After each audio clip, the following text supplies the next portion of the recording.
that, by the way. For real? Just like when I call her sturdy. But she's strong. She's strong. I like strong women. I like it.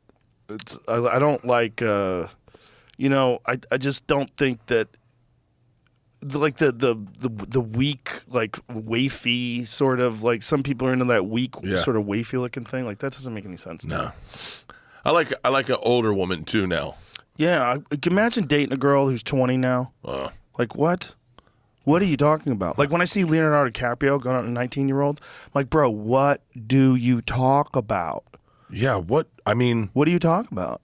Unless she's the most genius, brilliant, world-traveled, nuanced. Dude, my assistant's 25, and I'll say things to him, and he'll go, I have no idea what you're talking about. Like you can reference a movie, like Ace Ventura, and he's like, what is that? Jim Carrey, I don't know who that is. Well, Jim Norton was on stage last night, and he had a Three Stooges reference, and no one laughed. I'm like, Jim, you're 55. Like, these people do not know who the fuck Three Stooges is. Why don't you just say Laurel and Hardy? Yeah. Like, go even deeper into the old school comedy people. Yeah, I couldn't live in that. I couldn't live that life where you couldn't make references to the things you grew up on. Well, you can. It's like Dennis Miller always used to have references that nobody knew what the fuck he was saying, and but we you had always to catch up. Yeah, but I don't like. There, it seems like the gap of experience and what we know has gotten so closer where it wasn't that way. That I feel like my dad and I still knew all the same references, whereas my daughter and I do not. They don't know anything that I've ever lived or experienced, and then they'll say things to me like, "Have you ever heard of the band Tool?" And I'm like, are you being fucking serious? Are you being serious? I buy the guy's fucking wine. You kidding me? And then, like, the other day, Isla said to me, you ever heard of Alice in Chains? And I'm like, yeah. That was like what I went to college to. But I knew Creedence Clearwater Revival. I knew the Sha Na Nas. I knew all the stuff my dad listened to. I knew Sam Cooke. I knew those songs. My daughters have no fucking clue of any of that. But you also have to think about just the landscape of information that's available to them as opposed to what it was for you. When you were growing up, the stuff that you got was off the radio or off television. Like, that's it. So you heard it, either you heard it at a place, or you listened to it on the radio, or you bought a CD. With these kids, they're getting inundated constantly. And they're also getting songs that are like snippets off of reels on Instagram or those little TikTok videos. So you're getting, what's that song? And then you find the song and then you listen to it. So just the landscape of shit that's available to them is so goddamn different. Like, so it's, how could they pay attention to all of it? How could they look at the old stuff? It's like just the stuff that's available. And by the way, for them, shit from 2010 is old. Oh, you know how crazy that is? Yeah. When I was in high school, okay? What year were you in high school? 1981 was my freshman year in high school. And my freshman year in high school, I remember there was a guy in my neighborhood that had a 1955 Chevy. It was this fucking awesome car. This awesome 55 black Chevy that was like in mint condition. And I remember thinking, wow, that car's so fucking old. Isn't that wild? Yeah. But that car was only 15 years old. Wow. That's what's crazy. Yeah. That's what's crazy. If you think now about like a 15-year-old car, like I have a 15-year-old car. I have a 2007 Porsche. I love that car. I drive it all the time. But that car's old as fuck, man. Like in that world, like to kids when I was in high school, that like a 55 Chevy was like this old classic. Well, that's what my car is. Like the timeline. Crazy. The timelines are weird now. Because now you look at like my favorite car is a 72 Eldorado, the convertible Cadillac, and that's fucking 50 years old. By the way, I'm off by 10 years. It's a 25-year-old car. 25, yeah. What I'm thinking about is that, and my mom had a 1970 Barracuda. This is where I'm fucking it up in my head. My mom had a 1970 Barracuda when I was in high school, and all my friends were in love with it. They were like, oh my God. They would see my mom's car. It's your mom's car. This is insane. Because a 1971 Barracuda was like, it had like these the front grill looked like a fish, like almost like gills. Like, look at that car. God damn. My mom had one of those. Jesus. In 1981. So I was a freshman in high school, and my mom had it for quite a while. But like that car in 1981 was only 10 years old.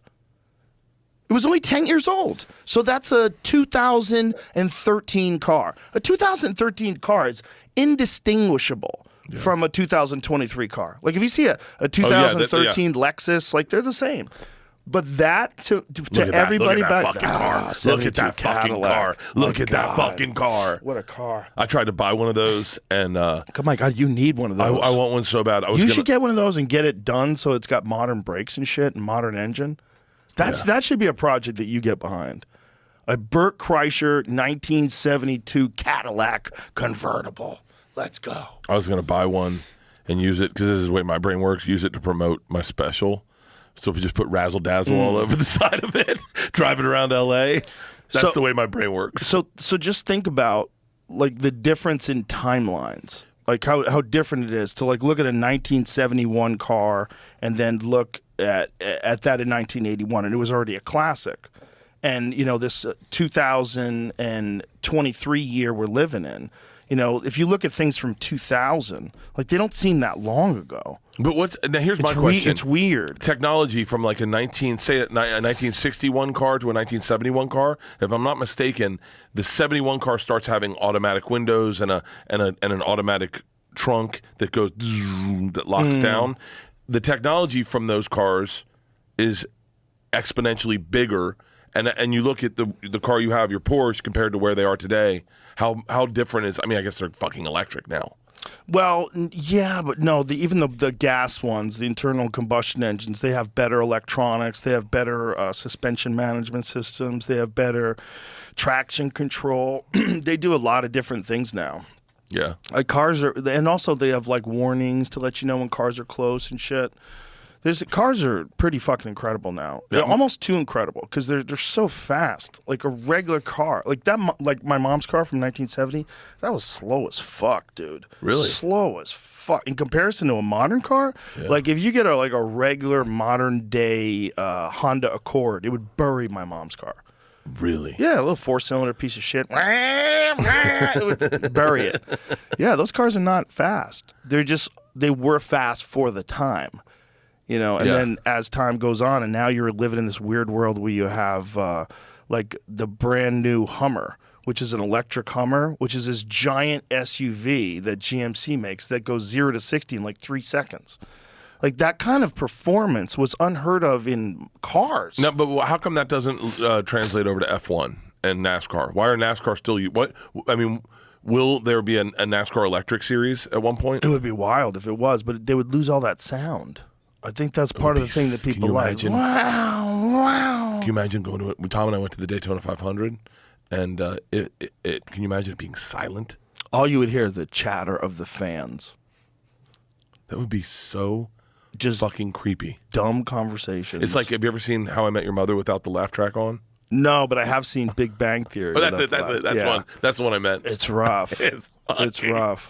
People would get bummed out. I think NASCAR is like it's an American tradition that's based on moonshine runners. Yeah. So it's like fun. Like it's fucking like you go to NASCAR, you want to hear the bah. Like if it was electric, it would seem like it's over. Are the F1 cars loud? Yeah, they're loud as fuck. Yeah, they're loud as fuck. I mean, but comparatively speaking, because my sister has what's the Tesla? Yeah. And those things, I mean, that's like silent. Scary fast. Yeah, ridiculously fast. It's not even comparative to any of the cars that I've ever driven in, and I've driven in a lot of I've drove Lamborghinis and Ferraris and the Gullwing. Yeah, but it's the fastest car I own. Yeah. Yeah, I own a Tesla, the plaid one. It's the fastest car I own. I own a lot of fast cars, like Porsches and sports cars and old muscle cars. The Tesla buries them all. God. Yeah, and they're getting faster. That's what's crazy.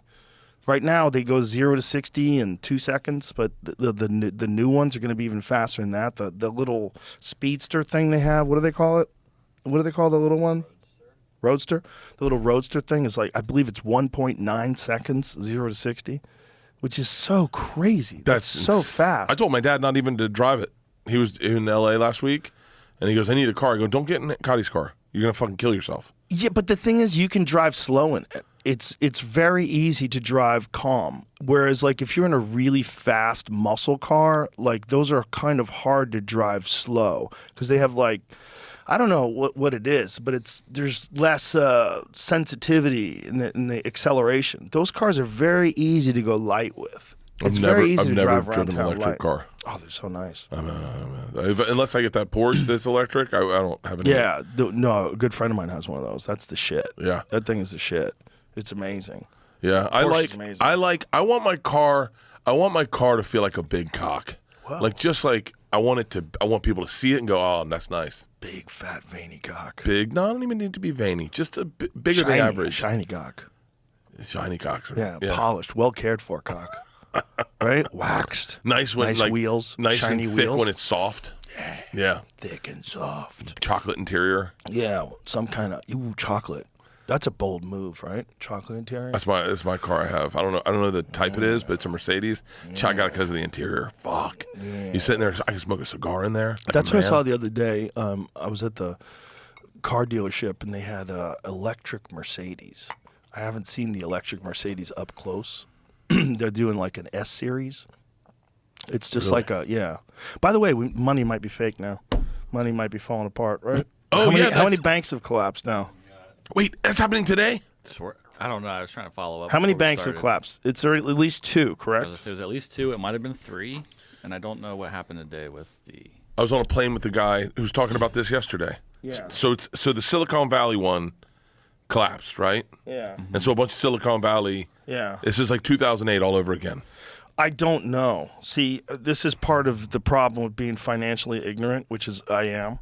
I don't know. And also being friends with Alex Jones, which I am, which so I get all these videos about the fucking storm. Prepare yourself. It's the end of the world. I'm like, oh no, Alex, why are you freaking me out? Yeah. I was on a plane next to a guy yesterday and said that today's a big day, that it's coming down where everyone's gonna fucking doubt if the fucking thing collapses or if we get bailed out. Well, apparently there was a big run on the banks today, too. And people were showing up at the banks trying to withdraw money, which scares the fuck out of people when that kind of stuff happens. That's how Hitler became fucking prime minister, whatever, dictator. Is he fucking... I've been watching this thing, How to Make a Dictator on Netflix. Have you seen it? It's fucking awesome. I'm so obsessed with history podcasts and history dictators and whatnot. Do you know who Turkmenbashi is? No. Are you, Joe? This is the most fascinating fucking guy in history, right? So Turkmenistan, I think is the name of the country, was part of the USSR, and when the USSR collapsed, he got it. This guy who was just a premier and worked, he got the whole country, and he went around and changed rules like fucking crazy. He was a dictator, but he was like, he added months so that he didn't get old faster. He changed the names of the months. I mean, he was a fucking lunatic. He said, you know what? He goes, you know what? Here's the problem. Old people are losing their teeth because they're not eating enough bones. And they're like, bones. He goes, you ever see a dog with missing teeth? No, because they eat bones. So everyone needs to start eating bones. Does that guy make sense? Oh, my God. Turkmenbashi. I have this podcast that I listen to. It's called The Dictators. And it is one of the most, that one podcast is the most fascinating. But I'm obsessed, man. I listen to Hitler, Stalin. Somebody was talking about the How to Make a Dictator documentary on Netflix the other day. I think it was on the podcast. It might have just been a conversation I was having. Was it on the podcast? Who was it? Do you remember? But they were saying, like, you're literally like putting up a guidebook on how to become a dictator. Like, people could watch it and figure out how it's done and then replicate it. It's identical, by the way, to how to get famous. I mean, it's the fucking exact same thing. You'd be shocked. Wow. Yeah. I wouldn't be shocked, though. Right? Because a lot of famous people become like dictators. It was DeStefano, that's what I thought. Yeah, DeStefano. Oh, that's right. He's a history. Oh, he's a real guy. history nut. Like, yeah. he's a history guy. We used to do history hyenas with Giannis. Yeah, that was fun. Yeah. Yeah, history is fascinating when you think that it'll never repeat itself again. You know, like, oh, that'll never happen again. Like, I used to think that about war. Oh, we're done with that. You know, and now look. Dude. And the bank thing is fucking... So what is exactly happening? Is this something we need to be concerned about? I watched the news yesterday to find out, and the news said no. Do not worry. Oh, well, then I'm worried. Now I'm fucking worried because they've been wrong about everything. These cunts. My uncle called me in 2008 when the housing crisis collapsed, and he was fucking terrified. My uncle's one of the smartest dudes I know, and he was like, "This is going to be real bad." There was a house that I used to live in, and the next door to me, there was a lot that this guy had bought, and he was planning forever to build his dream house. It was a nice lot and had a good view. It was beautiful. And so I would go out there at it was like 2009. I would go out there, and there's this old guy, and he would just be raking. And I would see him, I'd wave to him, and then one day I just said, let me go talk to that dude, see what's going on. Because it was, are you going to build? Like, what's happening? And he goes, I was gonna, but I lost everything. Because that the 2008 thing, I lost everything. I had plans, I had a house. And so I'm just sitting there with this dude who's probably, at the time, 70, 75. This is the last years of his life. And he's just raking this plot of land that was going to be the place for his dream house before the 2008 collapse. And you just realize, man, the real victims of all that financial malarkey, the real victims of all that fucking corruption and deregulation and all the chaos that led to so many people losing their houses and so many people losing all their money, this fucking guy just raking his thing made me so sad. Tim Dillon did that to him. Tim Dillon did it to so many people. He's what was I going to do? If it wasn't me, it would be somebody else.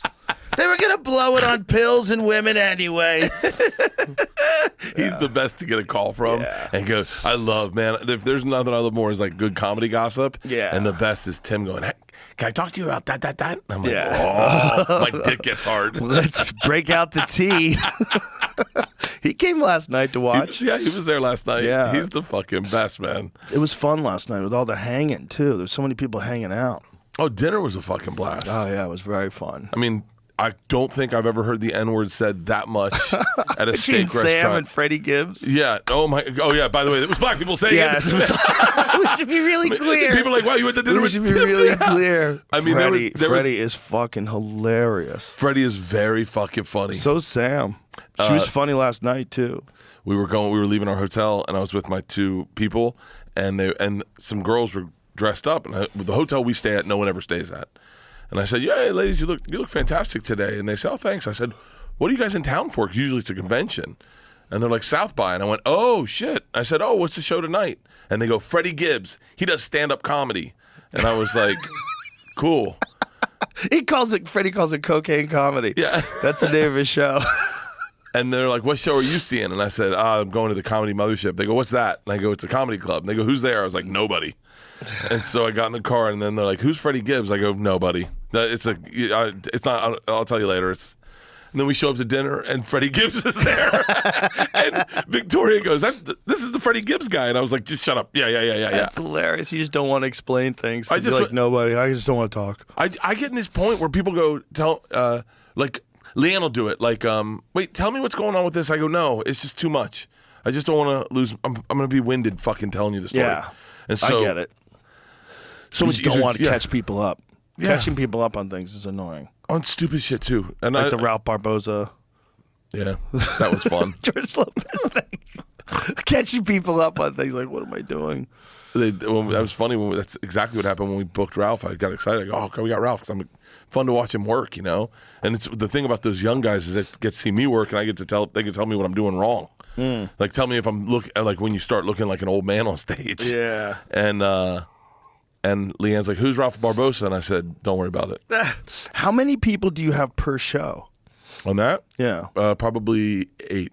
Wow. 8. How much time do they do? Everyone does 15, I tell everyone just to murder. Just murder. So you have 8 people plus you? Plus me. Jesus. Yeah, I have to fucking close it. So it's 2 hours before you even get on stage? We have an intermission. That's a long-ass show. Yeah, have you seen the places we're performing this year? Yeah. We're ending at the fucking Gorge. I told you. What's the Gorge? Oh, my God. I forget. Oh, It's that's like, that underground cavernous? No. It's an outdoor in Washington stage, and it overlooks like a huge gorge. It's gorgeous. It's fucking beautiful. Look at that. Oh, wow. Yeah, that's where we're closing Fully Loaded this year. That looks like where someone would give a speech to start a new civilization post-apocalypse. It does, Doesn't it?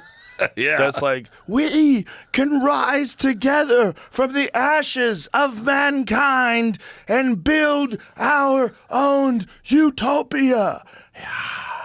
Okay, come out to the gorge and you can give that speech, Joe. How many people is that seat? A lot. That looks like 100,000 people. I think it's 76. Jesus Christ, dude. That's a big-ass show. I think it is. But we're just going to do the infield, I'm sure. I mean, Shut the fuck up. Fill that bitch. Let's go. I told you, I texted you and Tom, I have a go. private jet waiting Let's for you. fucking Fly you go. out, fly you back. Let's fucking go. The hang is the best part. Getting on the Sure. bus and partying with everyone, and like just Big J is the last time we went. Big J had us laughing so hard. So we have a party bus, and then we all have our own buses that we sleep in. So we all get on the You all road. sleep in individual buses? We have a girls' bus and a boys' bus, and then we have a party bus. So we all get in the party bus, start driving. We caravan, and then when we all are pretty fucked up, we call ahead. They pull all the buses aside. We all get in our buses and go to bed. And Big J had us. I couldn't even tell you why we were laughing so hard on the bus. We were laughing so hard we had to pull over, and get in our buses. We're like, we're done. And Big J, right before we're about to go to bed, he goes, one more thing. I go, what? And he goes, have you seen Jurassic Park? And I'm like, Jay, don't start. He goes, are we just conceded that there's dinosaurs now? And I'm crying again. It's the funnest fucking hang. Dude, to come. Yeah. It sounds like a good time. I hope you enjoy yourself. Sounds like a lot of travel. It's a lot of travel. Yeah, you're a lot of away from everybody, and you're on buses all the time. Yeah, it's awesome. Yeah, you do that tour thing where you go out for long stretches of time. I don't do that. Yeah. I don't like it. How come? I don't like being away from my family. I don't like being away from home. I have obligations. I like to keep like a steady schedule. It keeps my mental health in line. Yeah. Because the thing about traveling, you get disjointed and disconnected and uprooted.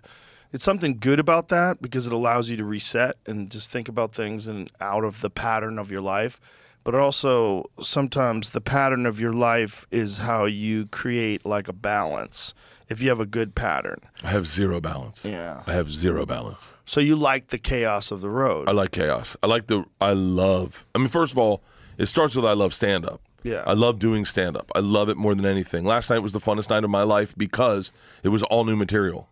And I was like, I have a new hour. Now I have the ingredients. I got to figure out how to put it together. I need a couple of tentpole stories. But for me, I'm always working to a special. So like when I started this tour, this special that's airing right now, this material started in January 2020. And then I did the drive-in movie theater tour. I mean, I couldn't sit at home during the pandemic. I was like, I got to come up with something. Right. And so I started doing this material in those drive-in movie theaters. Didn't you get that idea from Eliza Schlesinger? She was the originator. Fucking Eliza. The best about that clip is that you go, he was doing it in June, and she goes, that's really early. That's not safe. Like, all of a sudden, That's not safe. Pass me that whiskey, please. Yeah, she. How funny is that? She invited me to her 40th birthday. I think she had a rave, and I was like, Whoa, she's raving. I think she had a rave. I don't know.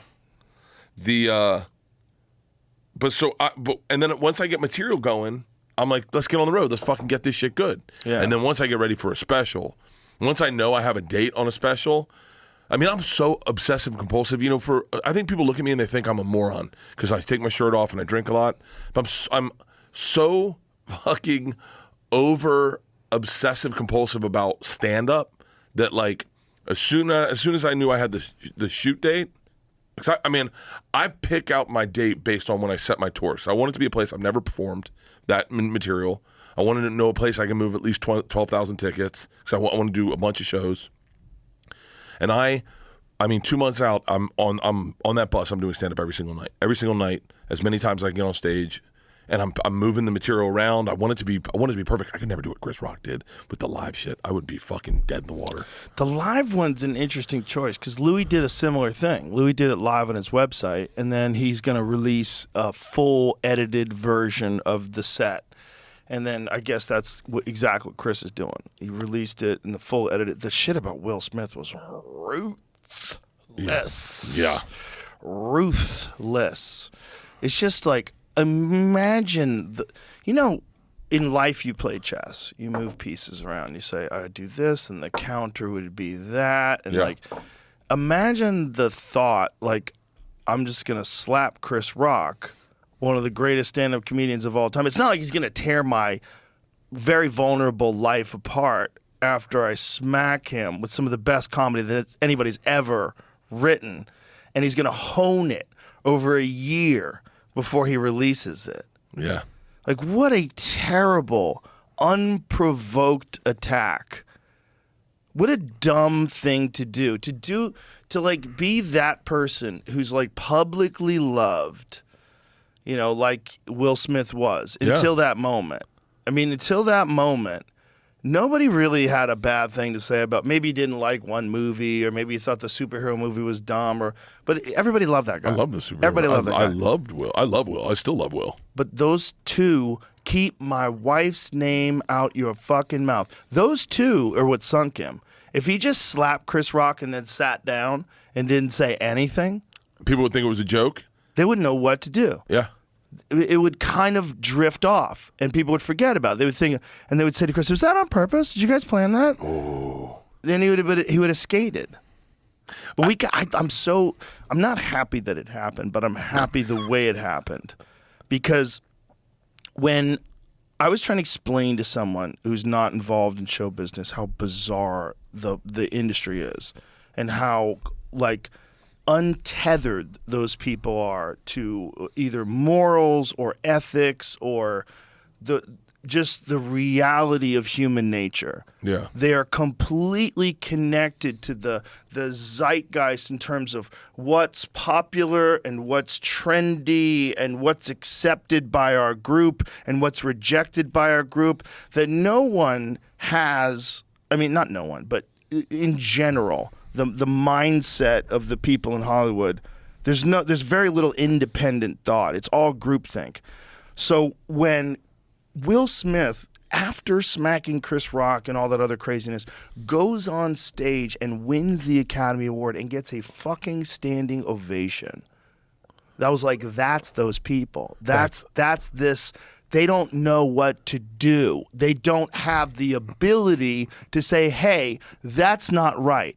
I don't care if you're famous. I don't care if you just won the Oscar. You can't assault people. What you did is ridiculous. The way you're behaving is crazy. It didn't even make sense. It wasn't even proportionate to what he said. It wasn't like you overreacted in such a strange way. I have to wonder, are you okay? Like, what the fuck is wrong with you? Yeah. No one did that. They all like, yes, it was amazing. They went to the Vanity Fair party. He was dancing. It was almost like it all went away until the rest of the world was like, are you out of your fucking mind? What is wrong with you? That is crazy that it did not get acknowledged at all, and then I guess, do you think that's a testament to the internet? Because the internet was like, what the fuck? Yes, it definitely is a testament to the internet, because but the internet is just representative of most people. I mean, there's some people that thought that Chris deserved it. Don't talk about someone's wife. Like, there's a lot of goofy people out there. I had to set up. You've made me start a new fucking Twitter account because of something. I've been off Twitter for like a year, and I had to, because you sent me something about Jordan Peterson, that Chinese dick sucking factory, and I had to sign up is for a new real? Twitter account. Do we know if that's real? I thought it was Beeple. I looked at it. Did they delete it off of Instagram or off of Twitter? So Jordan tweets this thing, and it's these guys are lying on hospital beds in some lab somewhere with like a robot sucking their dick, and they have like COVID masks on. They're just lying on their back with their pants off. And so I sent it to these guys. Did Jordan Peterson actually tweeted it? I might have to check in on Jordan. That was a good podcast with you and Jordan recently. Oh my God, the last one, he was on fire. He was on fire. He was on fire. I don't have that brain.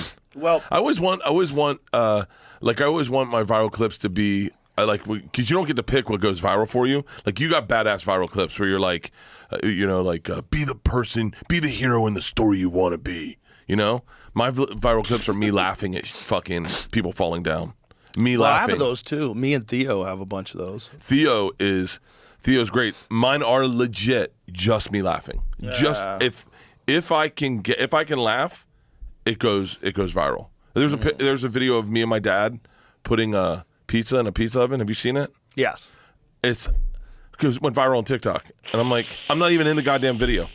It's just me and him laughing, and apparently we have the exact same laugh.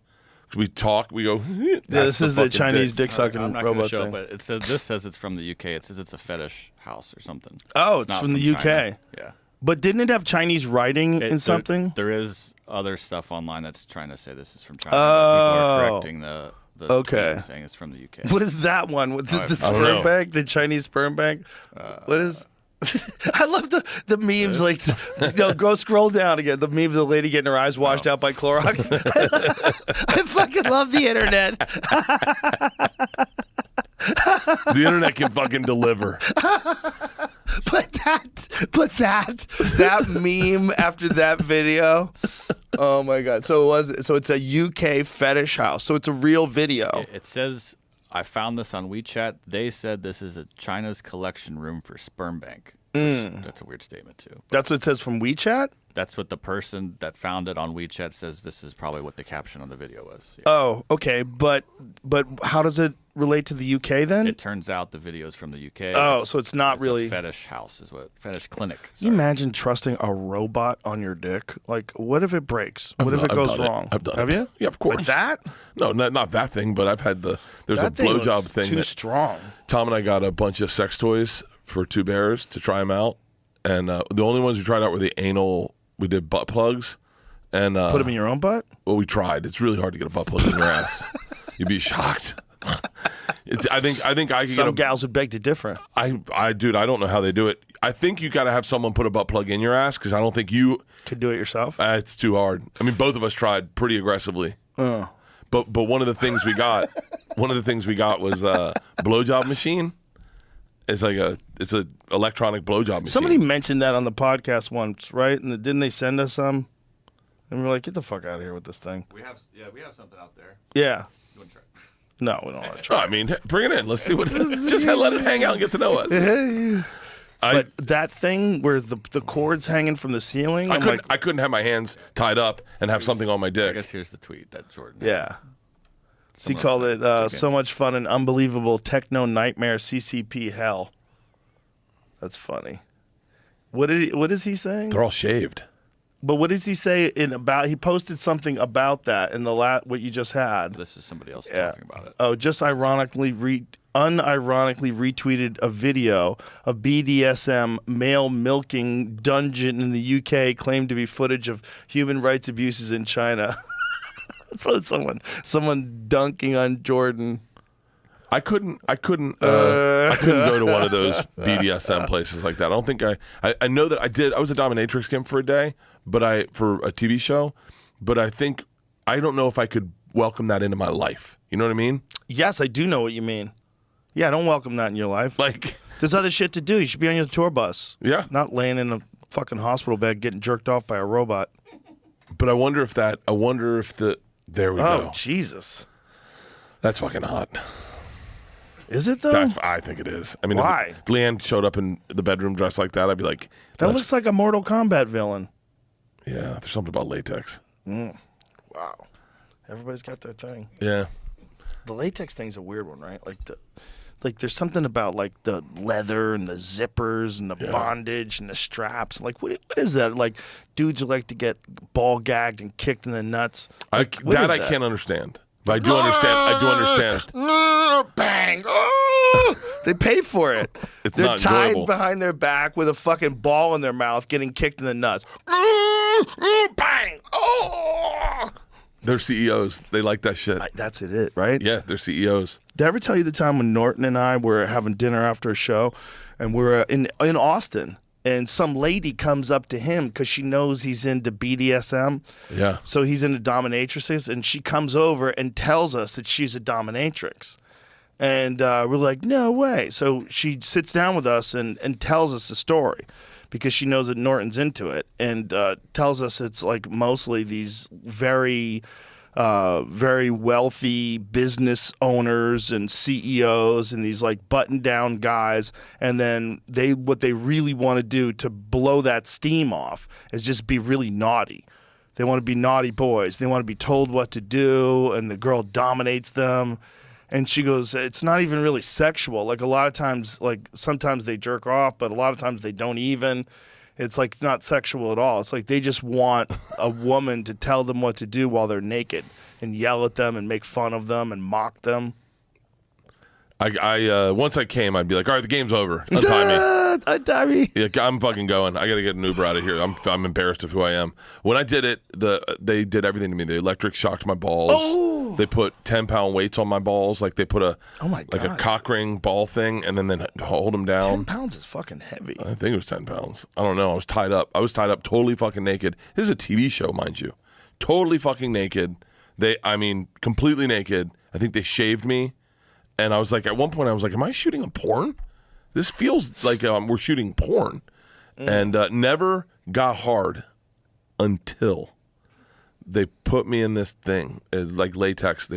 She wrapped me in it, and she slid a tube in it, and she squirted some sort of lube into the tube and started moving it around inside the latex. And I was bound. I was completely bound. And the second it hit my dick, we had a safe word. It was marshmallow. The second it hit my dick, I realized, oh, this is the moment where you go, I can't say no. I'm gonna keep this going.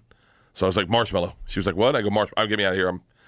If you do a little bit more, I'm not gonna say anything, and I'm gonna come in this fucking thing, and everyone's gonna be fucking weird. Ew. Yeah, that was But yeah, I don't mind seeing videos and stuff. But the second I come, I'm like, I'm fucking done with this. I'm out.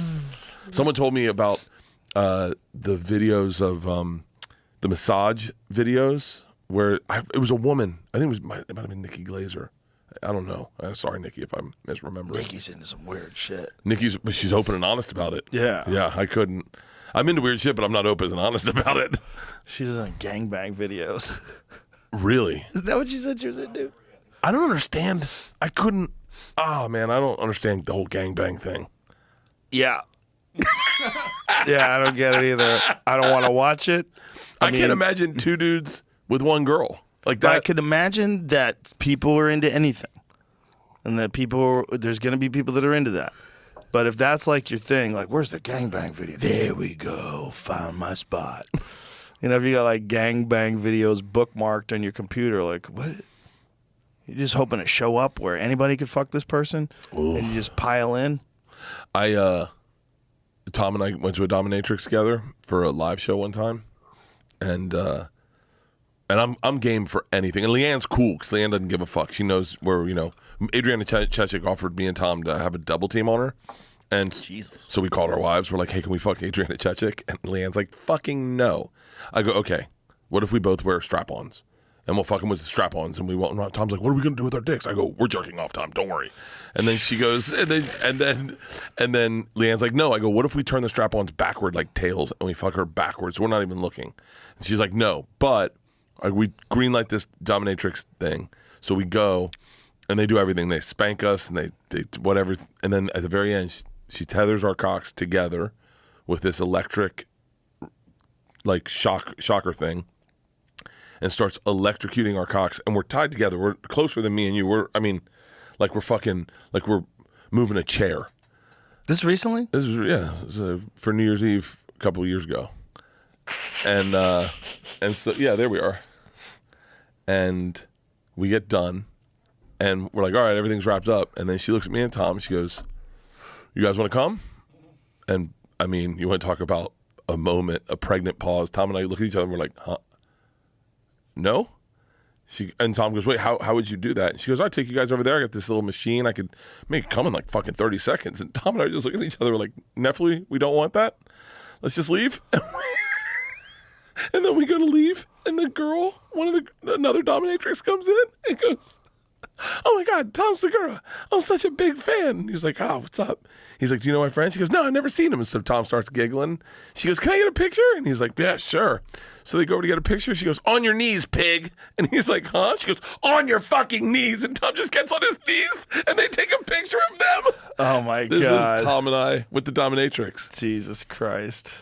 That's a fucking weird world. It is. It is. Some people are into golf. There was a I wanted to bring this up earlier because I forgot about it. There was a documentary that they did about this woman who participated in 100-man gangbang. It was like an open public gangbang, and she was very intelligent, like a very smart person who was like a college student at the time, like an Asian lady, if I remember correctly. Really? Yeah, and she, was kind of relaying what it was like to have all these people inside of her and talking about the fingernails scratching her, because there was just men off the street that participated in these gangbangs. Like, guys could just sign up and fuck this famous porn star. But what? I mean, I'm just There was help a from a few health of way. those. Oh, it's just craziness. I don't understand. You're getting it. herpes. But there's this thing that was going on for a while where there was records to see like who had the biggest gangbang. There was another woman who was like in competition with her at first. Remember that? I remember the Houston 500. That's right. Houston 500? I think There's she going to be 600, I think, is what the end of the day. 600 men? She fucked like 600 different men. Yeah. Over a period of like many, many hours. But I think this other woman did a gangbang movie. See if you can find the movie. Can I see what she looks like? Because it was a movie about it. The Houston 500 was the Right, but that's not the one with the smart lady. The smart lady was there was a documentary about an Asian porn star who did a massive gangbang. But there's like, it was just weird because they like, if I remember it correctly, it was quite a long time ago, like 20 years ago. But they were talking to her about it, like what was the experience like, and I was like, I think this is. yes, Is this her? Annabelle Chong. That's it. Why? The 90s porn star Annabelle Chong was arguably the most famous Singaporean in the world. 2 decades later, she talks about what she's been doing since she vanished from the public eye. So see if you can find the movie about her. So that's like a recent thing on There's her. got to be something. I mean, I don't mean this disrespectful, but there's got to be something broken inside her brain. Maybe that fixed it. Maybe it was just like, just needed 500 cocks. I don't know. I mean, I would say yes, probably. But like, I don't know why people like what they like. Yeah. It's very interesting when, people, whatever they like, ball gags. Well, I'm not gonna. leather. I won't kink shame her, but at the same time, if you're gonna say that this is okay then like you got to go like, I'm not into rough sex. I've never understood rough sex because for me, sex is about like showing my vulnerabilities or whatever. But like dudes like it, and then people get kink shamed because they like rough sex. Then all of a sudden, everyone like comes out and they fucking don't like them. Well, rough sex, the thing that scares people is rough sex is the next door neighbor to violence. Like rough sex and then violence against women, they're like so close to each other. But chicks, I remember. Some chicks like it. I've never been with a chick that's ever asked for rough Sex, that's it. The Annabelle Chong story. So it's a documentary from '99. Wow. The documentary explores, see if you can do it. Annabelle Chong's adult film star whose claim to fame is the world's biggest gangbang, where she had sex with 251 men in 10 hours. What the fuck? The film is an attempt to understand her motivation. She has a degree from USC in gender studies. Oh, it's not a real degree. And is an intelligent woman with very clear ideas and understanding about her life. But she has 2 very different yet fascinating personalities. Yeah, that was what was interesting about it, was that she's a very smart person, but is doing this thing that you would think would be a very terrible idea. You got to bring that up on a first date, right? Oh, yeah. I would think, yeah, don't wait until you really love each other, because that's going to be a hard one to get past. This is an intimate question, you don't have to ask this, but when you met your wife, did you ever ask how many people have you been with? And No, I don't think that. Do you really want? First of all, do you want to dwell on it? Do you want to dwell on all the guys you fucked? Do you want to tell all the girls you fucked? Like, why? I've only had sex with 6 chicks. I know. You talk about that on stage. Yeah, I've only had sex with 6 chicks. But I have intimacy issues. That fucking story you tell is so funny. About what? About the one night stand showing up at your show. Oh! I told that last night. Yes. Oh shit! Did Oh, you forget? shit. Yeah, I totally did. Oh, that's hilarious. Yeah, oh, that was good. Yeah. Save that. Okay. Save that. Oh, yeah. That was a good one. Oh, fuck yeah. Well, that's the cool thing about watching a whole new hour get launched. Because I go up like a fire hose and just start trying, like, as ideas come to me, I'm just like spitting them out. But that was what was so cool, is watch you navigate through that process, like, and knowing that it was, but also everyone there to see you do it. So it was fun. I saw Christina do that too. She did that at the Creek. Really? It was right after her Netflix special. She went up at the Creek with notes and fucked around. It was fun. It's interesting because that is the stand-up I used to do before I started doing bigger venues. When I first did my first theater, Tommy called me and he was like, it's got to be a little more structured. You'll see, but it needs to be a little more structured. And I didn't understand what he was talking about, and I realized it can be fun and it can be wild, but you can't, any of the club cheat codes that we have, there's, I don't know if, you can't explain it to everyone, but there's some cheat codes you can get in the club to like muscle your way through a bit that you can't get in a theater. Exactly. And you definitely can't do in an arena. Right. Yeah, there's an intimacy in the club that makes fucking around a different thing. You can't fuck around like that when you're doing 15,000 people. It's just too weird. It doesn't make sense, and you can't go fast when you're doing an arena because I tell it to everyone, when the first arena show you do, take your time. Yeah. Because it's got to get all the way back there, and then it's got to get back all the way up here. Arena timing's different. Yeah. Isn't that funny? You have to talk about arena timing. Did you ever think of that while you're on the Travel Channel? You'd be talking about arena timing. If you told me arena timing, I would never imagine that I'd be where I am today when I first did this podcast. Like the first day I did this podcast, and I got in the car with Red Band, and I had 3,000 followers on Twitter, and we were driving home, and I was wasted, and I was like, that was fun as shit. To tell me that I am today, you know, that I'm in the middle of an arena tour, I have a movie coming out, I have a Netflix special, I'm my 5th fucking special. I don't deserve it. I don't feel like I feel like there's so many people so much better than me. It's not about that. You definitely deserve it. And you know, it's not like so many people deserve it. No, it doesn't exist for them. You made a thing. You figured out a path, and you got through, and it's great, and people love it. It's like, it's not a matter of whether or not you deserve it. Of course, you deserve it. I was lucky in that everyone's lucky. I fucked up. There's a couple things of advice that I'm really glad I took. The number one bit of advice that I'm glad I took is when you came up to me at the Ice House with the whiskey, shots of Jack, and 2 beers, and you said, "Hey, we're trying to be your friend. You got to let us." And I did not want any friends. I did not want a fucking friend. I had my kids and my wife. I was good. I remember you were like, we're trying to be your friend. Just let us be your friend. And I was like, I'm so grateful that it was you that said it in that moment, and that I listened.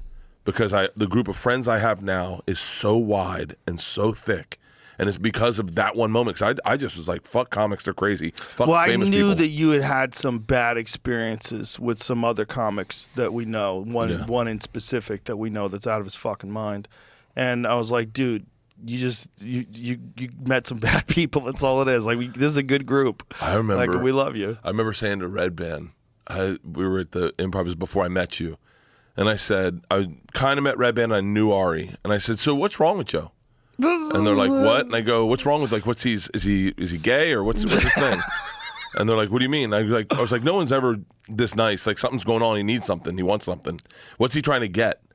And they were like, "Nothing." And then Ari did this little, "Oh, let me tell you, never paid for a meal around Joe. Fly first class, put up nice, treats us right. He's the greatest guy in the fucking world." And I was like, okay. I'll wait till he tries to kiss me and tell you guys. And then you and Bill telling me that my TV show sucked and I needed to get focus on stand-up. I'm glad I listened to that. It's like amazing if I didn't. I mean, I had, obviously, you know, my respect I have for you, but I have the same for Bill. And and then that phone call you gave me in Vietnam. Well, I was high. And I was in the green room of the Comedy Store. Yeah. And I called you up just because I missed you. I was like, "What's he up to?" And then when you answered and you're like, "I'm on a motorcycle, I'm in Vietnam," it was like an overwhelming voice in my head was like, you got to get this guy to quit that fucking show. I was like, you got to quit that show. Like, you have to quit. I'm like, Bert, you're too funny. I go, you should be a huge stand-up comedian. But what's crazy is, I think now, maybe now you can hear that advice and connect to where I am today and going, okay, he's got a movie coming out, he's got all these big things. But you don't believe in yourself then. You're just some fucking $1,500 a week comic, a $3,000 a week comic maybe at the time, going like, it'll never happen for me. We were saying this before the podcast started. When I was younger, before I met Leanne, and then right when I met Leanne, I wanted it so bad. I wanted what I have now. I wanted it so bad, but I thought it would be different. It's not what I thought it was going to be, but I wanted it. I watched Dane. I'm 100% honest. So if it bothers anyone what I'm about to say, I'm fine.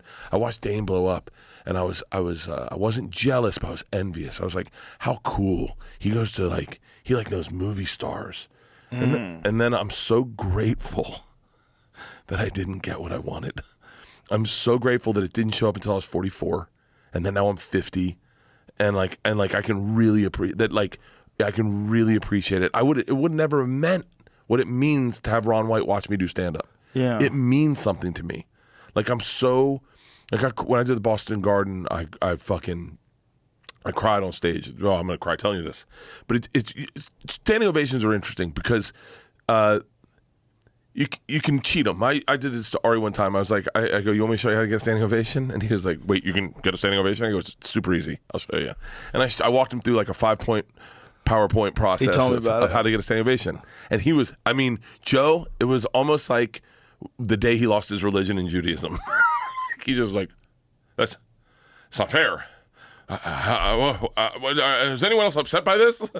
But when you get them and you've earned them, and it happens quick, and it's just, and everyone stands up, that's happened a few times to me, and every time I fucking cry, I'm just like, boom, water. I cry easy too. Thank God I'm on testosterone. A lot of estrogen. A lot of estrogen. My testosterone levels were so bad that Brigham was like, I have to call you they. But yeah, those, I never thought I'd be where I am. And if it all goes away tomorrow, I go, that was a fun fucking ride. It's like riding a horse. It's fucking been a goddamn trip. But the key is now, with the success that you have, is recognizing that there is no destination. There's what's important. None. Because this thought that you're gonna get somewhere and it's all gonna make sense. No, what happens is your motivation shifts. Your motivation shifts from this undesirable, this unstoppable desire to make it. Then your motivation should shift to doing the best work that you can. That was my last night. I don't get nervous going on stage, but very seldomly do I prepare.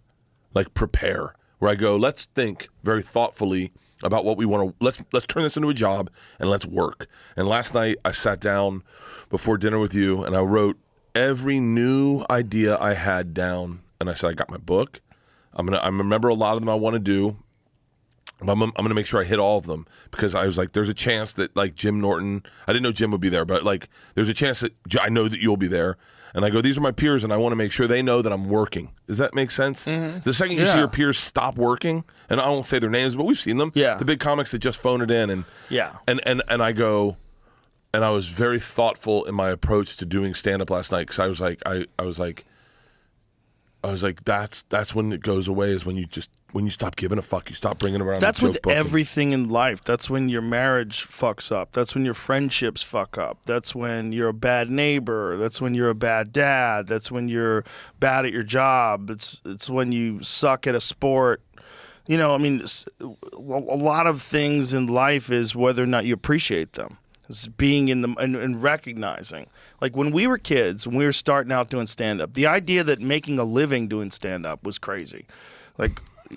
We always had jobs, right? Everybody had jobs in the beginning. So you're like, imagine if I could only pay my bills through comedy. That's insane. When you get there, then you're like, oh, how come he's got an HBO special? I don't have an HBO special. It's like, it's so easy to get caught up in the stupid parts and just not appreciate it. Not appreciate your health. Not appreciate, that's the feeling that I always get if I ever get sick, is that feeling when I get sick, oh my God, this is terrible. I am going to appreciate health so much more as soon as I get better. Because when you feel like run down and tired and weak, you're like, oh no, what an awful feeling. Like, I have to recognize that my health is it's of utmost priority. You got to be healthy. And don't just think about it when you get sick. Because when you're healthy, you think about all kinds of stupid shit. You don't think about make sure you don't get sick. But when you're sick, you're like, oh my God, I've got to get healthy. Nothing matters until you're healthy. If someone could say, look, you could stay sick for the rest of your life, but you never have to work again. You're going to have unlimited income, but you're going to feel like absolute dog shit every day. You'd be like, no, that's not a life. That's not life. No. Life is when you're healthy. And no one thinks like that when they're healthy. Because when you're healthy, you just think about stupid shit. Like, why don't I have the car that I want? Why does she have those shoes and I don't? Why is this and that? And you just caught up in your own fucking head. So I woke up this morning. I partied pretty hard last night. But I woke up this morning and I was wondering what your motivation was. Because I woke up and I slept on my hand, and so my hand was asleep in the morning. So I was like, I had a stroke. Oh. And so then I went, oh my God, I thought you were going to tell me you jerked off to the dead hand. Oh. Put it on there and just Should have. numb-handed it. God, I wish you would have been in bed with me. I'd give you advice. But Spit in your hand first. Don't be scared. You're already fucking your own numb hand. But I got up and I went, and I realized, oh, my hand's just asleep. And then immediately I go, it's that health thing. I go, I'm going to the gym. Here we go. 4 miles. Let's do it. Good. Go do 4 miles. Head over to Rogan. Eat salmon. Be healthy. I'm telling you, I've never been more motivated with health because of the dealing with waste to wellness. Because once you start taking that accountability, you go, well, then now it's time to right the boat for real. Yeah. And so, but I go, I know my motivation for working out is punitive. It's more like I get angry at myself. I go, way to go, fuckface. That's how. Okay, you wanted to have last night, then this is the morning you get. You wanted to come home, fucking take a roadie with you and drink it in your room. Then you would get up and you could do 4 miles. Let's go. And I was like, I wonder, because I know I never understood before I worked out the way I do now. I never understood the way your brain worked about that without working out you'd want to fucking kill someone. It kind of centered you. Yeah. And I get that now. Once I can feel like shit, but once I push it out of me, I feel amazing. Yeah. For the rest of the day. It's medicine. It's medicine for everybody. It's not just for me, it's for everybody. It's hard to do. That's all it is. And you got to recognize that it's hard to do, but you have to still do it. And if you could force yourself to do it, it's better. It's that simple. It's like really all in that form. And you also don't have to do anything that hard. The thing about exercise is if you can get a really good sweat going and get your heart rate up and push, that's great. But if you can't and you just want to walk around your block, that's way better than not walking around your block. Like, everything is good. Everything you could do is good up until you get injured, right? So do it smart. Do it smart and do it regularly and build up. Don't go, like, if you have been working out for 20 years, don't immediately join a fucking CrossFit class and blow your back out. Like, do it smart. Like, do it slowly at first. Start with push-ups. Get a chin-up bar. Build up. And then after a few weeks of being very consistent with that, then start going to a gym. Maybe if you can afford it, get a trainer. If not, there's tons of YouTube videos. Oh, dude, tons. Netflix has a new workout series. Have you seen it? Oh, no. Netflix has a new workout series. Let me pee and then we'll talk about it. Yeah, sure, I gotta sure. pee. I'm so overhydrated lately. I used to be the champ of not pissing during podcasts, but when I went to Ways to Well, I found out I was dehydrated. And it was probably because I was right after coming out of the sauna that I got my blood work done. But I'm like, God damn it. And I have been overhydrating since then, but I feel fucking great. Really? But I have to pee all the time. All right, go piss. And bring back an ice cube. Yeehaw, Bert Our boy Aaron Rodgers went to the Jets. What's that? I think our boy Aaron Rodgers went to the Jets. Oh, yeah? I think so. Someone was asking me about that. I love that dude. Aaron Rodgers is a saint. Nicest guy you could ever meet. It's the coolest dude. Does not feel at all like he's famous. No, dude. Feels like a fucking totally normal, regular guy. He showed up. Are we rolling? We're back? Yes. He showed up. I texted him on Twitter. I made a message about him on Twitter when I was in Green Bay. I was doing the rec center right next to the Lambeau. And he DMs me. He's like, are you trolling me, motherfucker? And I was scared. I was like, he brought man energy. Like athletes bring man energy to you. Any cage fighter I've ever fucking talked to, man energy. I talk shit about never mind, I'm bringing that up. So I said me and Tom were gonna jump Nate Diaz one time. Oh no.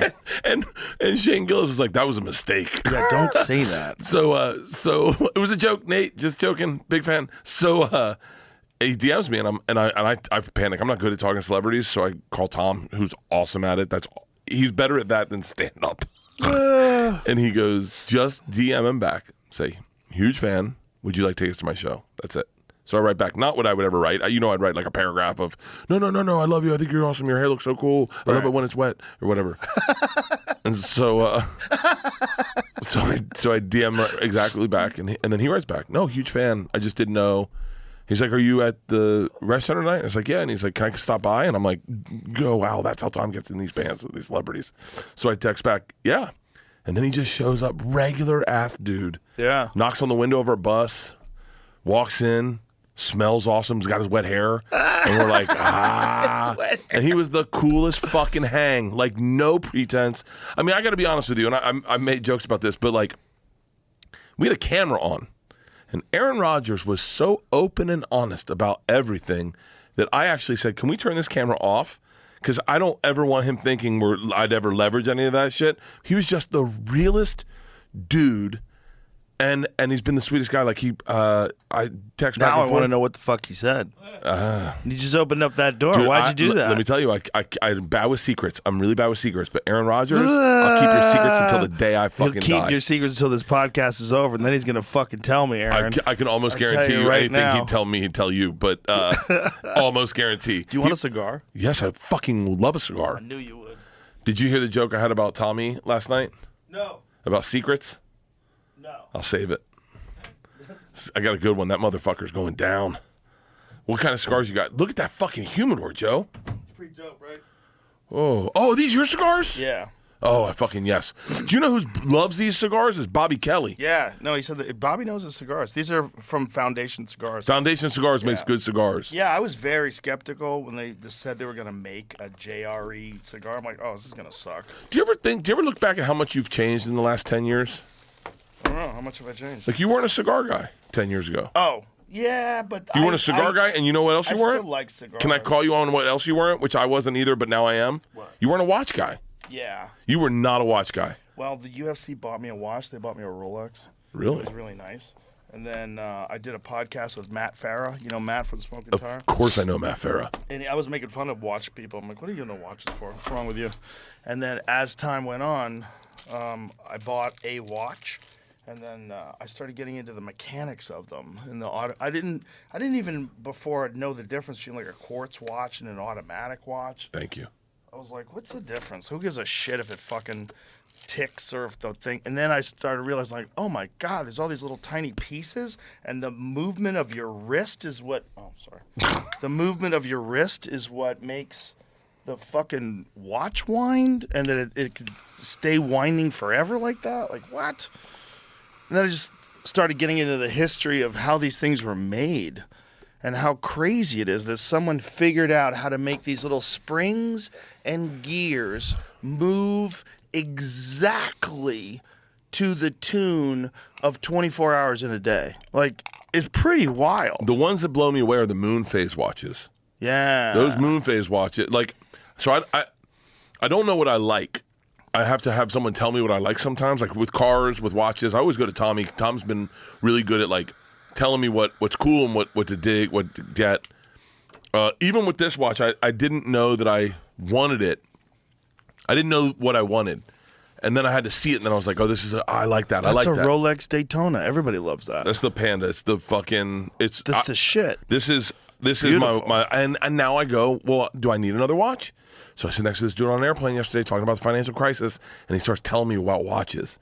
And he's like, have you seen, Rolex has a moon phase watch. It's called a Cellini or something. And he's like, that's the fucking gangster watch. You see the one that I gave Lex Friedman? You ever see that watch? Yeah. Yeah. That's a Omega Speedmaster, but it has the moon phase built into it with a high resolution, tiny image. Look at this. Look at this it's beautiful watch. And he said He says this is the most slept on watch. Shout out to I think his name. That's gorgeous. It's a gorgeous fucking watch.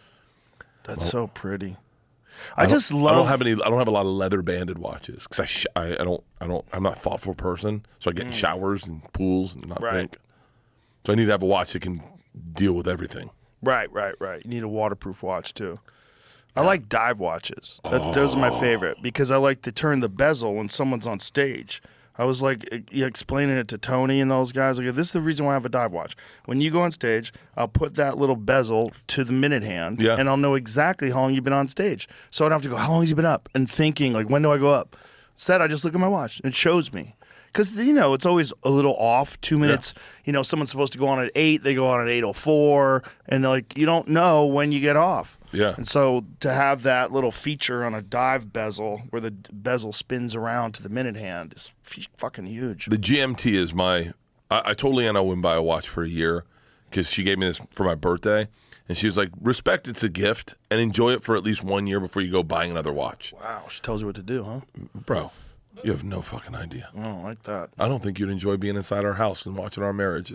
If I gave you my Ring cam or my Nest cam, I think there'd be a couple times where you call me and go, hey, man, I need to give you some advice real quick. But maybe that wouldn't maybe it's not good advice. You guys seem like you got a good relationship. Well, I'm maybe you happy. need a mom. No. Maybe you need someone to... Maybe you need someone telling you what to do. I have no idea about anything. We were building, we did the podcast out of the house, I have a guest house in the back, and we were doing it out of there. And Leanne just fucking went off the reservation one day and bought a new house. Jesus and Christ. Was like, we're going to build a podcast studio out of this house. And I was like, huh? She was like, yeah. And I was like, and I start panicking because I don't know about how much money comes in or I don't know anything about that. And I was like, hold on 1 second. You just bought a fucking, she goes, trust me, it's a great investment. It's a great house. We got a great price on it. We got a low interest rate.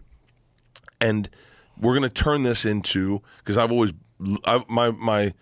the old compound you had in LA was like my favorite thing I ever saw, where I was like, this is the fucking goal. This is the top. When you can have like your podcast set up where you go in and you work and then you go home and you're home. Like I go, this is the goal. Even Tom, this current one you have now is next fucking level. The one Tom has, it's fucking great. It's like an office. It's an office. And Leanne goes, we're going to hire people. We're gonna change your business. We're going to take control of your business. I've also, another little like top of the mountain is Stanhope, the way he operates. Because Stanhope has everything in-house. Everything in-house. He's got his tour manager, his manager. It's like really kind of cool to have your own little pirate ship. So she bought a house. She built me a podcast studio in it.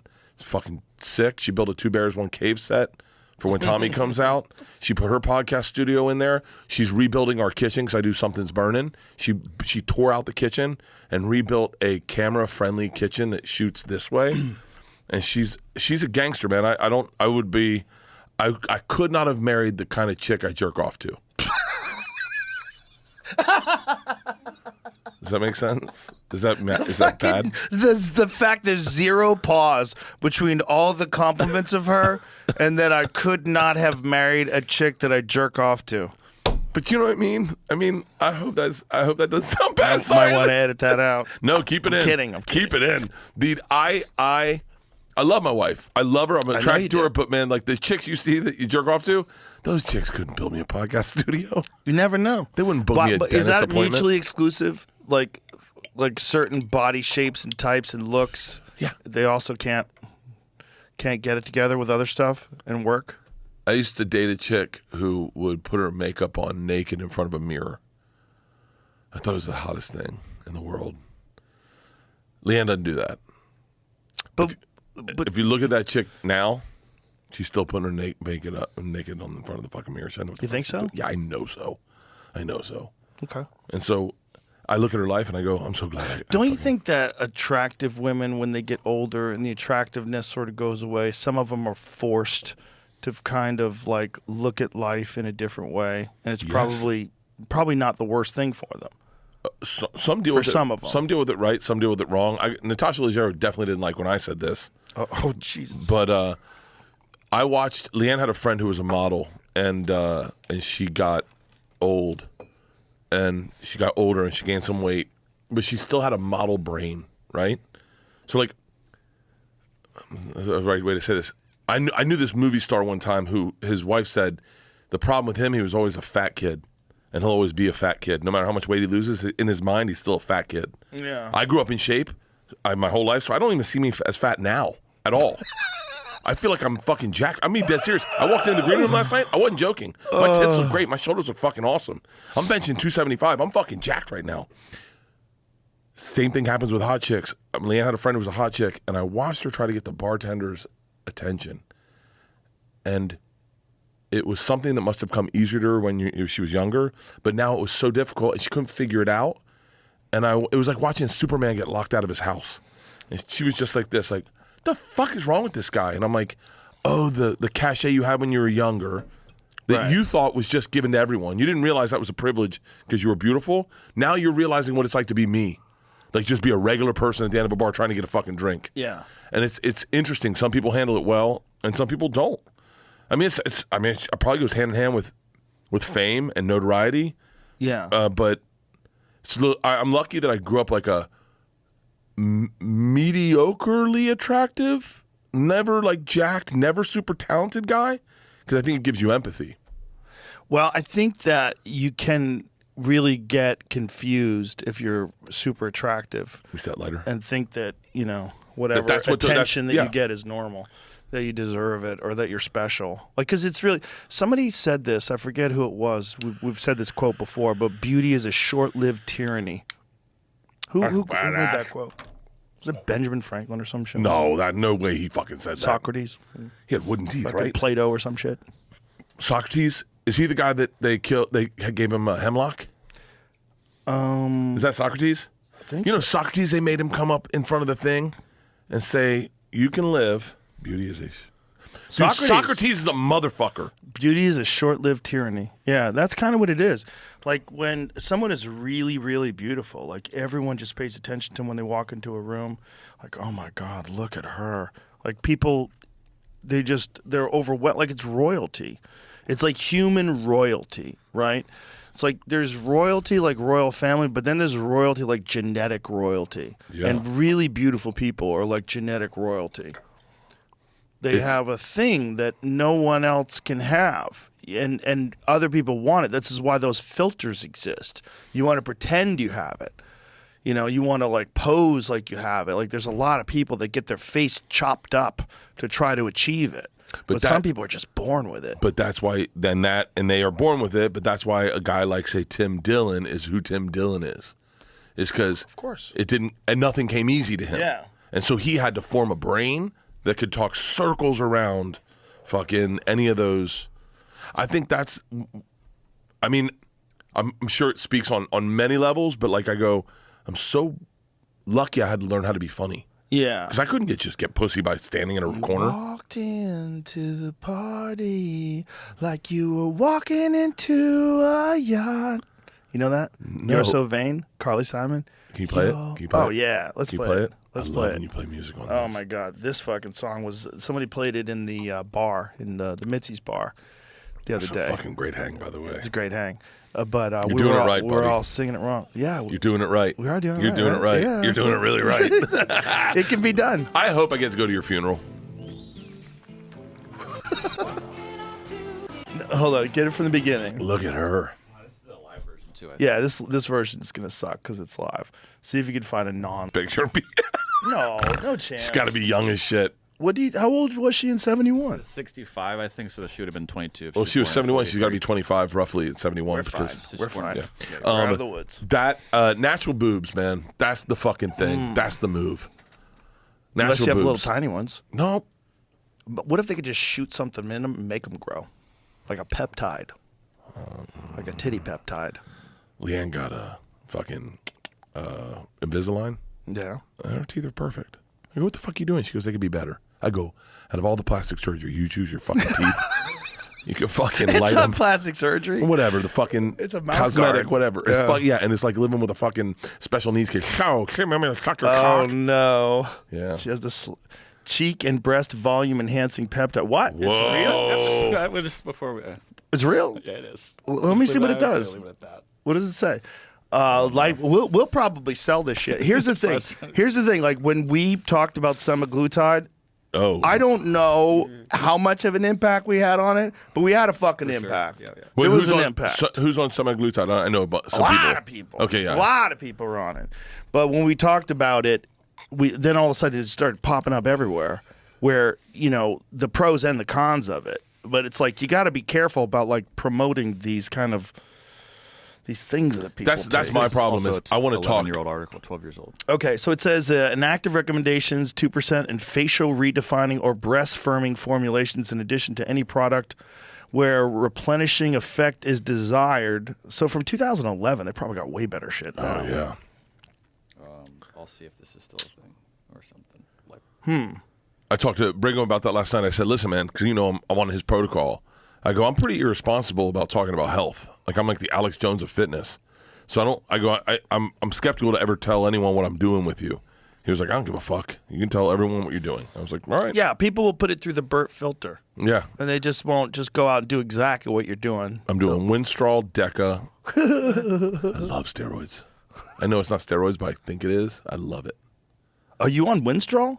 I don't know. No. No, I don't know. You might have to call Brigham. Yeah, I don't think you No, I don't think I'm on Winstrol. I'm on you're testosterone. joking around. TRT. Yeah, that's normal. TRT. Yeah, if you're getting onto that, I'd be like, hey.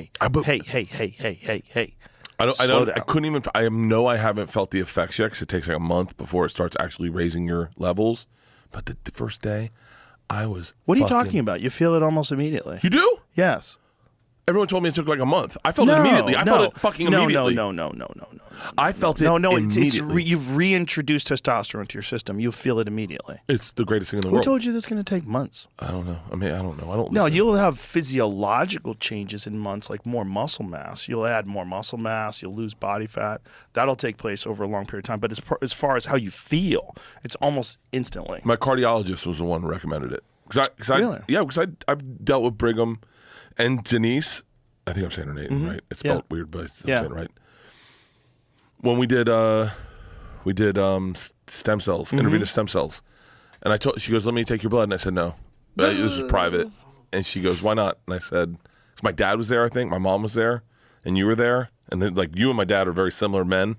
You guys both are like, hey, what are we doing about this weight loss?" And I'm like, I don't want to deal with either of these guys right now, and don't take my blood." She goes, "What's going on?" I said, "I've been partying a lot." She was like, "Yeah, but I can fix that." I go, "Yeah, but I don't want to deal with these guys. Trust me. Let's Joe and my dad talk." I go, "These are the fucking two fucking North Stars are sitting together, lighting up like the sun." And so then I go in, and then I go to my cardiologist last time, and my liver enzymes for the first time ever are out of the normal range, just a little bit, but out. And he goes, How is that possible? How are they just You barely ready? out Are you of ready? the normal range? "Are you ready?" Yes. Can I tell you? Yes. It's my cholesterol medicine.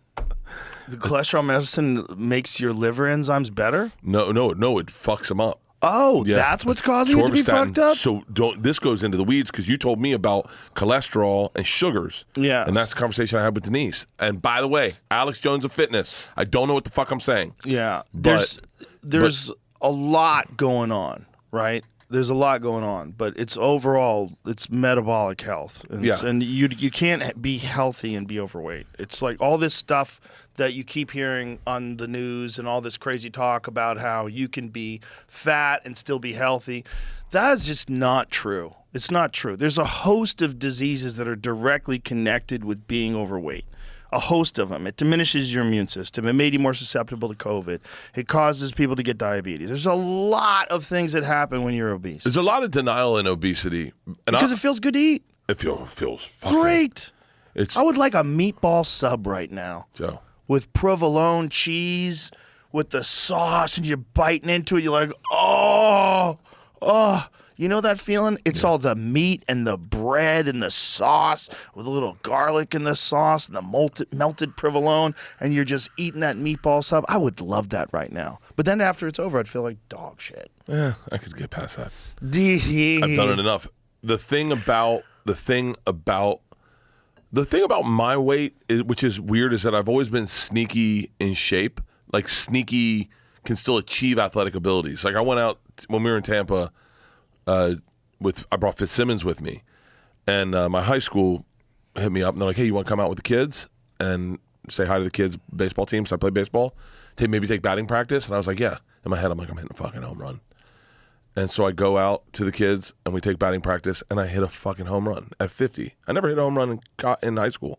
I never once hit it out of the park in high school. And I hit a fucking home run at 50. And there's a weird thing that happens in your brain. And I don't know if it's denial or if it's like not wanting to accept the truth. But I literally was like, I hung out with Wade Boggs and fucking Derek Brooks and all these pro athletes, and I was like, hit a fucking home run today. And everyone's like, oh, way to go. You're in great shape, big guy. And you believe it. And you believe it. You believe it. You go to bed going, I'm having another double Tito's and soda, and I'm killing it, man. Yeah, and you do. But you have this odd brain where you believe things that aren't necessarily true. You're telling me. It's very strange. But you also say I'm things gonna that you don't believe. Wait, I'm going to tell you, this is how fucked up my brain is. Okay. So I was talking to Tom about Michael Jordan, and he said, did you ever get him to see him play? And I said, I think I did. And he goes, what do you mean? And I said, I might have. I don't know if I did or I didn't, but I might have. And I said, actually, I think, and he goes, what do you mean? I said, I think I saw Nirvana live, but I'm not going to fact check it because I don't need to know the truth. Because I have the feeling that I saw Nirvana live. And he goes, that's so fucked up. I said, what's more important, the memory of seeing them live, or did you see them live? What if I find out I didn't see them live, and then I get to lose that memory that I know I have? I have a memory of, I know where I was sitting in the Civic Center in Tallahassee. I know where I was sitting when I saw Nirvana play. Now, I am a kind of person that can make up that memory. I am. I definitely am. I don't know how it happens. It's dreams. I don't know what the fuck it is. And I go, but why would I cheat myself out of a memory that I feel like I have? I feel like I have it. It's as tangible to me as anything that did happen or didn't happen. Why would I cheat that? And so Tom, of course, being a soulless cunt, goes, let's find out if it's real. Who'd you see the concert with? I go, John Dacre and Brent Bracken. And he goes, let's call him up. So I call John Dacre. All these on Two Bears. I go, John, have you ever seen... Now, I'm like fucking cowering because I'm about to lose seeing Kurt Cobain live. Right. And Smashing Pumpkins open for them. And neither one of those happened.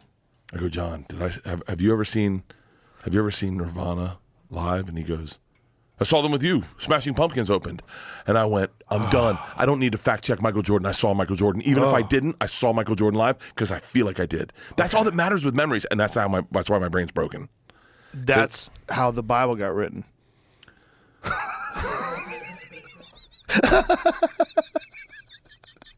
You're right.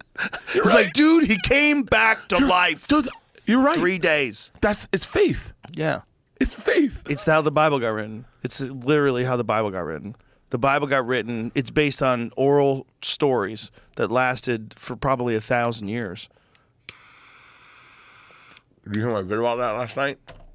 About the Bible? I thought they wrote it in rocks.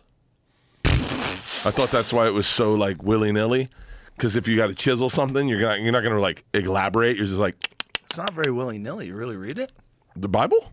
Yeah. Yeah, but they're kind of like, he walked on water or whatever. Well, the real problems with the Bible is that we don't speak ancient Hebrew. Like maybe Ari could read that shit, but that's the original Bible, unless you get to the Dead Sea Scrolls, which is Aramaic. So like if you're reading the Bible, you would have to understand ancient Hebrew. And ancient Hebrew is a completely different kind of language because the letters are also numeric. So like the letter A is also the number 1. So they don't have a difference between letters and numbers. So like when you say something, it has a numeric value. I can't wait to retell this story at a dinner party because I'm barely listening and go, Hebrews can't count, right? They can't count at all. Like they would try, and then that's why they got good with money is they learned how to count. That's hilarious. I'm bad at fucking retaining. How do you get ancient Hebrew is fascinating. I would love to increase my information. Because, even as you do that, I kind of know a little bit about not Martin Luther King. Martin Luther? I know a little bit about Martin Luther, but not enough. I know a little bit. I don't remember things the way, you can remember things. You can talk about a subject, and it feels like you did high school homework on it. And then you come in and yeah. Well, I've had a bizarre education doing this podcast. It's been very bizarre. That's what it's been, essentially. I mean, it's been a lot of talking shit, a lot of getting fun, having fun and being silly with friends. But it's also been incredible conversations, like hours long, with some of the most fascinating people. And then also to research them, I read their books. So it's like I've read. You actually read it? No, most of it's audio. I listen to them driving and in the sauna. And you listen, because like if I listen to an audiobook, my imagination goes off and I start thinking different thoughts. Oh yeah. Like it'll spark something. What's the one about what's the book about the people from Portugal coming down the coast of Africa? It's like the conquistadors or the conquerors. It's a book, and as the second I hear like, and then they had the Muslim chief come out and they put shit in his mouth with pork. My brain goes to a different place. I just start. My imagination takes over. I think I have too active of an imagination than I have it based in reality. Or you're scatterbrained. I'm that. Could be that. I'm probably that. Yeah. I'm really good at concentrating on things that I'm interested in. For real. But they have to be interesting to me. If they're not interesting, it's just fucking in one ear, out the other. It's very selective. Top 5 things you're interested in right now. Oh, well, I'm always interested in multiple things simultaneously. The problem with me is time management. It's always time management. Like, I don't, like, when someone says, oh, I'm bored, I'm like, I don't even know what the fuck you're saying. I haven't been bored in fucking 6 years. Yeah, I wish I had 9 lives to live simultaneously. Yeah. I would do 9 different things. Oh, I'd have 9 different jobs. I would love a twin brother. Yeah, just make them do your shit. No. I just would like to team up with them at the end of the night and go, what did you do today? Yeah, well, you probably would hate each other. Dude, we'd do killer promos. I know brothers that fucking hate each other, twins that hate each other. I used to date a girl, she was a twin. She hated her sister. For real? I'm like, that's nuts. Yeah, they don't talk. To this day, I don't think they talk. I follow, I apologize, 2 gay twins in Australia on Instagram that are fucking hilarious. One's his brother Sassy Scott, and the one brother just fucks with the other brother, and it is fucking, dude. I'm gay dudes. I wonder if I got pitched gay wrong. You got pitched it? Yeah. Who pitched gay to you? When I was a kid. They pitched it? Yeah. Like, hey, here's an idea. No, it's like They come into your office. Here's a presentation. We got a reel we're going to show you. This is all about being gay, and it's just like a bunch of rainbows and guys like dancing together. The first time. Do you remember the first time you heard about gay? I lived in San Francisco when I was 7, so I was around gay people at a very early age. Really? And did your mom pull you aside and explain it? Not that I remember. Someone must have explained it. But it was so normal to me because we moved from New Jersey to San Francisco when I was 7 years old. And it was the height of the Vietnam War, the hippie movement, and there was gay. We were in the gay neighborhood. It was gay. Everyone was gay. And so you'd see dudes holding hands or putting I was walking down the street with my stepfather and some guy catcalled him. Really? It's hilarious. I was like, wow, this is crazy. Okay, so then let's pick apart gay. So then high school is when I think the majority of homophobia, or at least for me, that's when I first ever heard homophobia. Yeah. Is like the F word or whatever, I don't say it's, try not to say the bad words, but like, but when the first time I ever heard about gay was I was in a shower with my cousins, and my cousin Jenny said, "Oh, these 2 guys, they're our uncles, they're gay." I said, "What's that?" She goes, "It's when 2 guys rub their dicks together." And I was like, "Oh." I was like, "Oh, okay, weird." The next time, one of my uncles had AIDS, and another uncle said, "You're not gay, are you?" And I was like, "I don't know. Tell me. I don't think I am." How old were you at the time? I must have been 10. Yeah, you're really getting pitched gay bad. You're right. Yeah. And they were like, rubbing dicks together or getting AIDS. You're like, and I'm 10. You're like, what? Am I gay? Yeah. What happened? It was overwhelming. And then, and I know I'm straight because I saw Wonder Woman and I liked it. Oh, okay. That makes sense. But a lot of gay guys saw Wonder Woman and they wanted to be her. What about them? They liked it too. I didn't mind being her also. Ooh. Yeah, like back to latex. Yeah, fucking and quicksand porn and all that shit. Quicksand porn. Oh, girls get stuck in quicksand. You fuck them while they're stuck. No, you don't fuck them, Joe. You just watch them go under and stop talking. Oh no!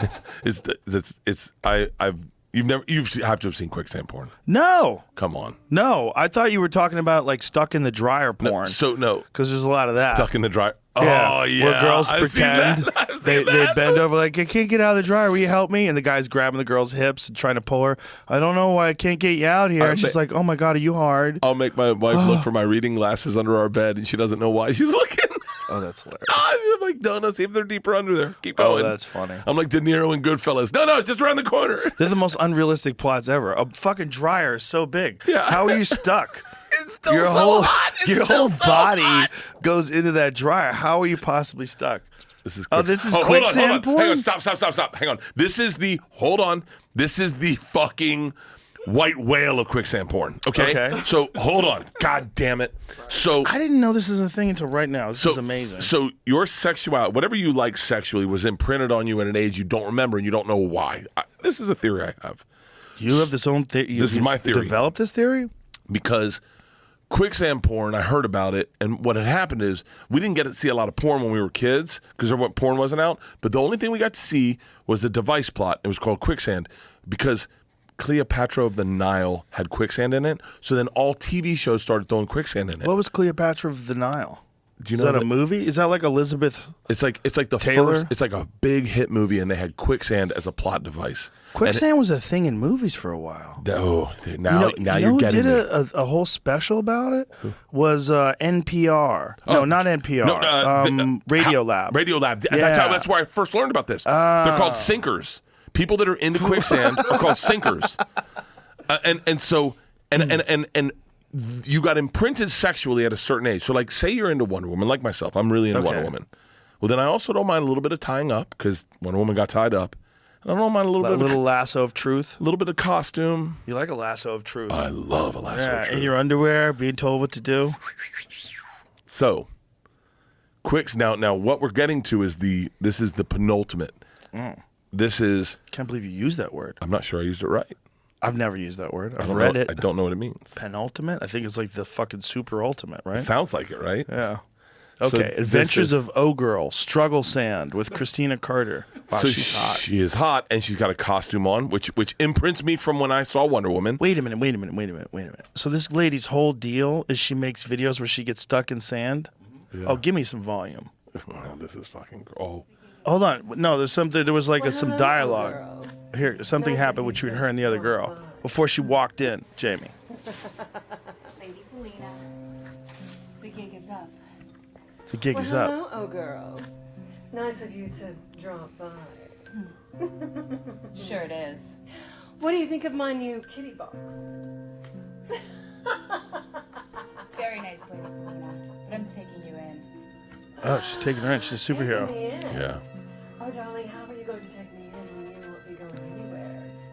Oh yeah? Why's that? Because, unbeknownst to you, my love, you're standing in struggle sand. Struggle sand. Struggle sand. Now, mind you, Joe, look at the artwork in the back. Does that remind you a little bit of the Brady Bunch? A little bit. Yeah, right? So this is all trying to imprint on the shit that nostalgically reminds you of sex. This is my theory. The Brady Bunch reminds you of sex? Yeah, of course. Look at this, like she's in the sand. Yeah, the best part's coming up. When she pulls her tits out? Nope. When her tits hit the sand, right here, when her tits hit the door. That's what's good? That's the best part of quicksand. You see a little areola on that right nipple, am I right? Yeah. A little bit. You see the shadow. How do they get away with that on YouTube? She got some giant This ass isn't on YouTube. areolas. This is not on YouTube. This is definitely not on YouTube. And now she's going under. So they wouldn't have this on YouTube? No, I'm not on YouTube, is what I'm saying. Okay. But why couldn't This is you the have best this part. on YouTube? This, might. oh, that areola is full bloom. You're talking over the best part. Look at that. Am I? The screaming? The boobs in the sand are the thing. Oh. That's the thing. That's the thing. Look, and they know how to milk the thing. Okay. And so all this is like They stopped milking it. the shit you didn't pick that hits you, right? Like for whatever reason you're. So she die? No, she just stopped talking. How does she get out of this? Yo, we don't The watch the whole thing. suspense We is don't watch the killing whole me. thing. It's going to get up to her eyeballs. Only time will tell. That's it? That's it. She's good. Tune in next time. No, this is like a woman hating thing. It's like No, men it's who not. hate No, it's women. not. They want them to They drown. have other No, ones. no, too. no. There's a bunch of them. Well, the ones So outdoors she are just pretty keeps fucking hot. sinking underwater. They're not all necessarily. Like there's that, 100 of them. Oh, Look there's at all other these ones. Yeah, fucking. yeah, yeah. Go to look- Dana Knight. And But look at all Catwoman. these fucking screenshots. It's all her sinking in sand. That's her whole. Oh, there's the titties. There. Oh, go to that one. Quicksand date. Yeah, look at that one.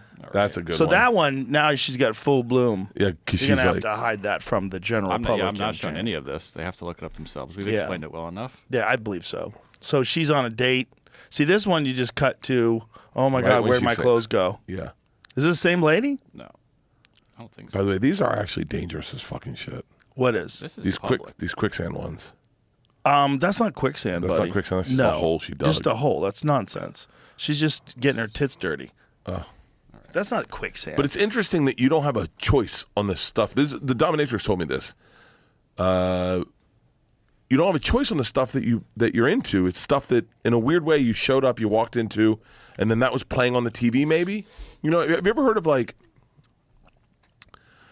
I met a gay dude one time who said that he knew he was gay, but he didn't know why he was gay. Like none of the shit showed up in his on the radar as a kid. Does that make sense? yeah, like he didn't have a lisp. He didn't. Yeah. Yeah, he didn't want to wear women's clothes. None of the shit showed up, and I was like, "That's fucking crazy." Because I remember seeing Wonder Woman being turned on as a kid. I remember looking at Vogue magazine and going, and sounds insane, but being depressed because I thought I may never get that girl. You know? Huh. You were depressed because you thought you may never get that girl. Yeah. Like you'd see a beautiful woman in Vogue, and I go, I may never get her. That fucking bums me out. She's That beautiful. very specific girl. I can remember she was on a boat. So just because of magazines, like seeing people that were represented in magazines. Yeah. Because nowadays kids are on the spectrum of sexuality, and I'm not certain it's the same as when we were. Because like when we were, it was almost like we were. Well, we a lot were, is influenced by the zeitgeist for sure. yeah, we were born, and I remember them talking about this. We were born straight or born gay. It wasn't a choice.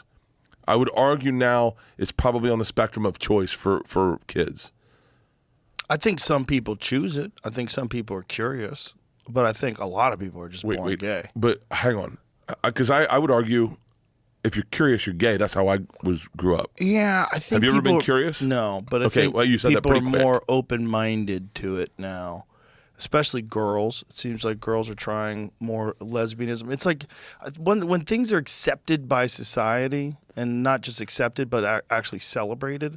Sometimes people there's no like negative consequences. I have a whole joke about it, about girls doing gay stuff. Like no one cares.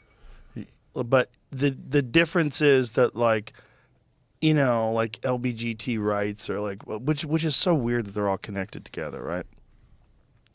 But that people are trying to be more open-minded about stuff, so they're more accepting of what you used to call alternative lifestyles. When I lived in San Francisco, I went from San Francisco to Florida. Were you lived in Florida? Lived in Gainesville.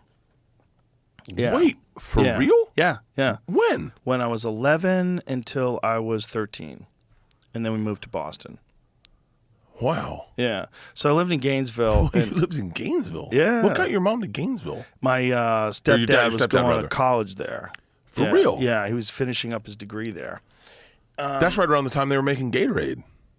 I think so. Well, there was alligators there. I saw alligators all the fucking time. grew Lake up- Alice. You know where Lake Alice is, right? Of course, dude. Yeah. I have a bit I've been trying to work out about I tried to do it last night a little bit on stage about growing up in Florida. There's so many predators that you grow up a little bit I saw you talking afraid. about that, about the giraffes. That was very funny. No one It's got not- the joke. no. There's something more to that. There's for something more to sure. it. But like, Yeah. so like when we were in Hawaii, I was in Hawaii with my girls, and we were with this Hawaiian guy, and he was very casual and then very loose. And I said, the guy seems like he has no anxiety. And Isla, my youngest, goes, "Yeah, they have no snakes here, Dad." Imagine if you grew up without snakes. Oh yeah. And then I was like, Well, oh, yeah. Florida now Dude, Florida is infested. fucking pythons, Yeah. rattlesnakes, moccasins, alligators, lightning. I mean, the shit I grew up afraid. Iguanas. Sexual predators. When I was a kid is when Adam Walsh got kidnapped. So I grew up with terror. I never once went water skiing and fell in the water and was like, oh, that was fun. You kept your feet up and you're like, I'm good. Come get me the fuck out of the water. Yeah, Because there's fucking fuck dinosaurs that will eat you. I would never go water skiing in Florida. We You're did out it of your every fucking mind. fucking day. Dude, fuck that. Fuck that. When I lived in Florida, I remember clearly some lady was walking her dog and the dog got jacked by an alligator. There That was when this- I was a little kid, and they were still protected back then. Yeah. My point was, when I went from San Francisco, where I lived in San Francisco, my next door neighbor was this gay couple, and my aunt, who was staying with us at the time, used to go next door and smoke pot and play bongos with the gay guys. They would all get naked, and they would be playing bongos together. And she loved the fact that she'd get naked with these gay guys, and they didn't care about her because they were gay. Yeah. And so it was like completely normal to me to be around gay people. Then I went to Gainesville, and I was friends with this Cuban kid, and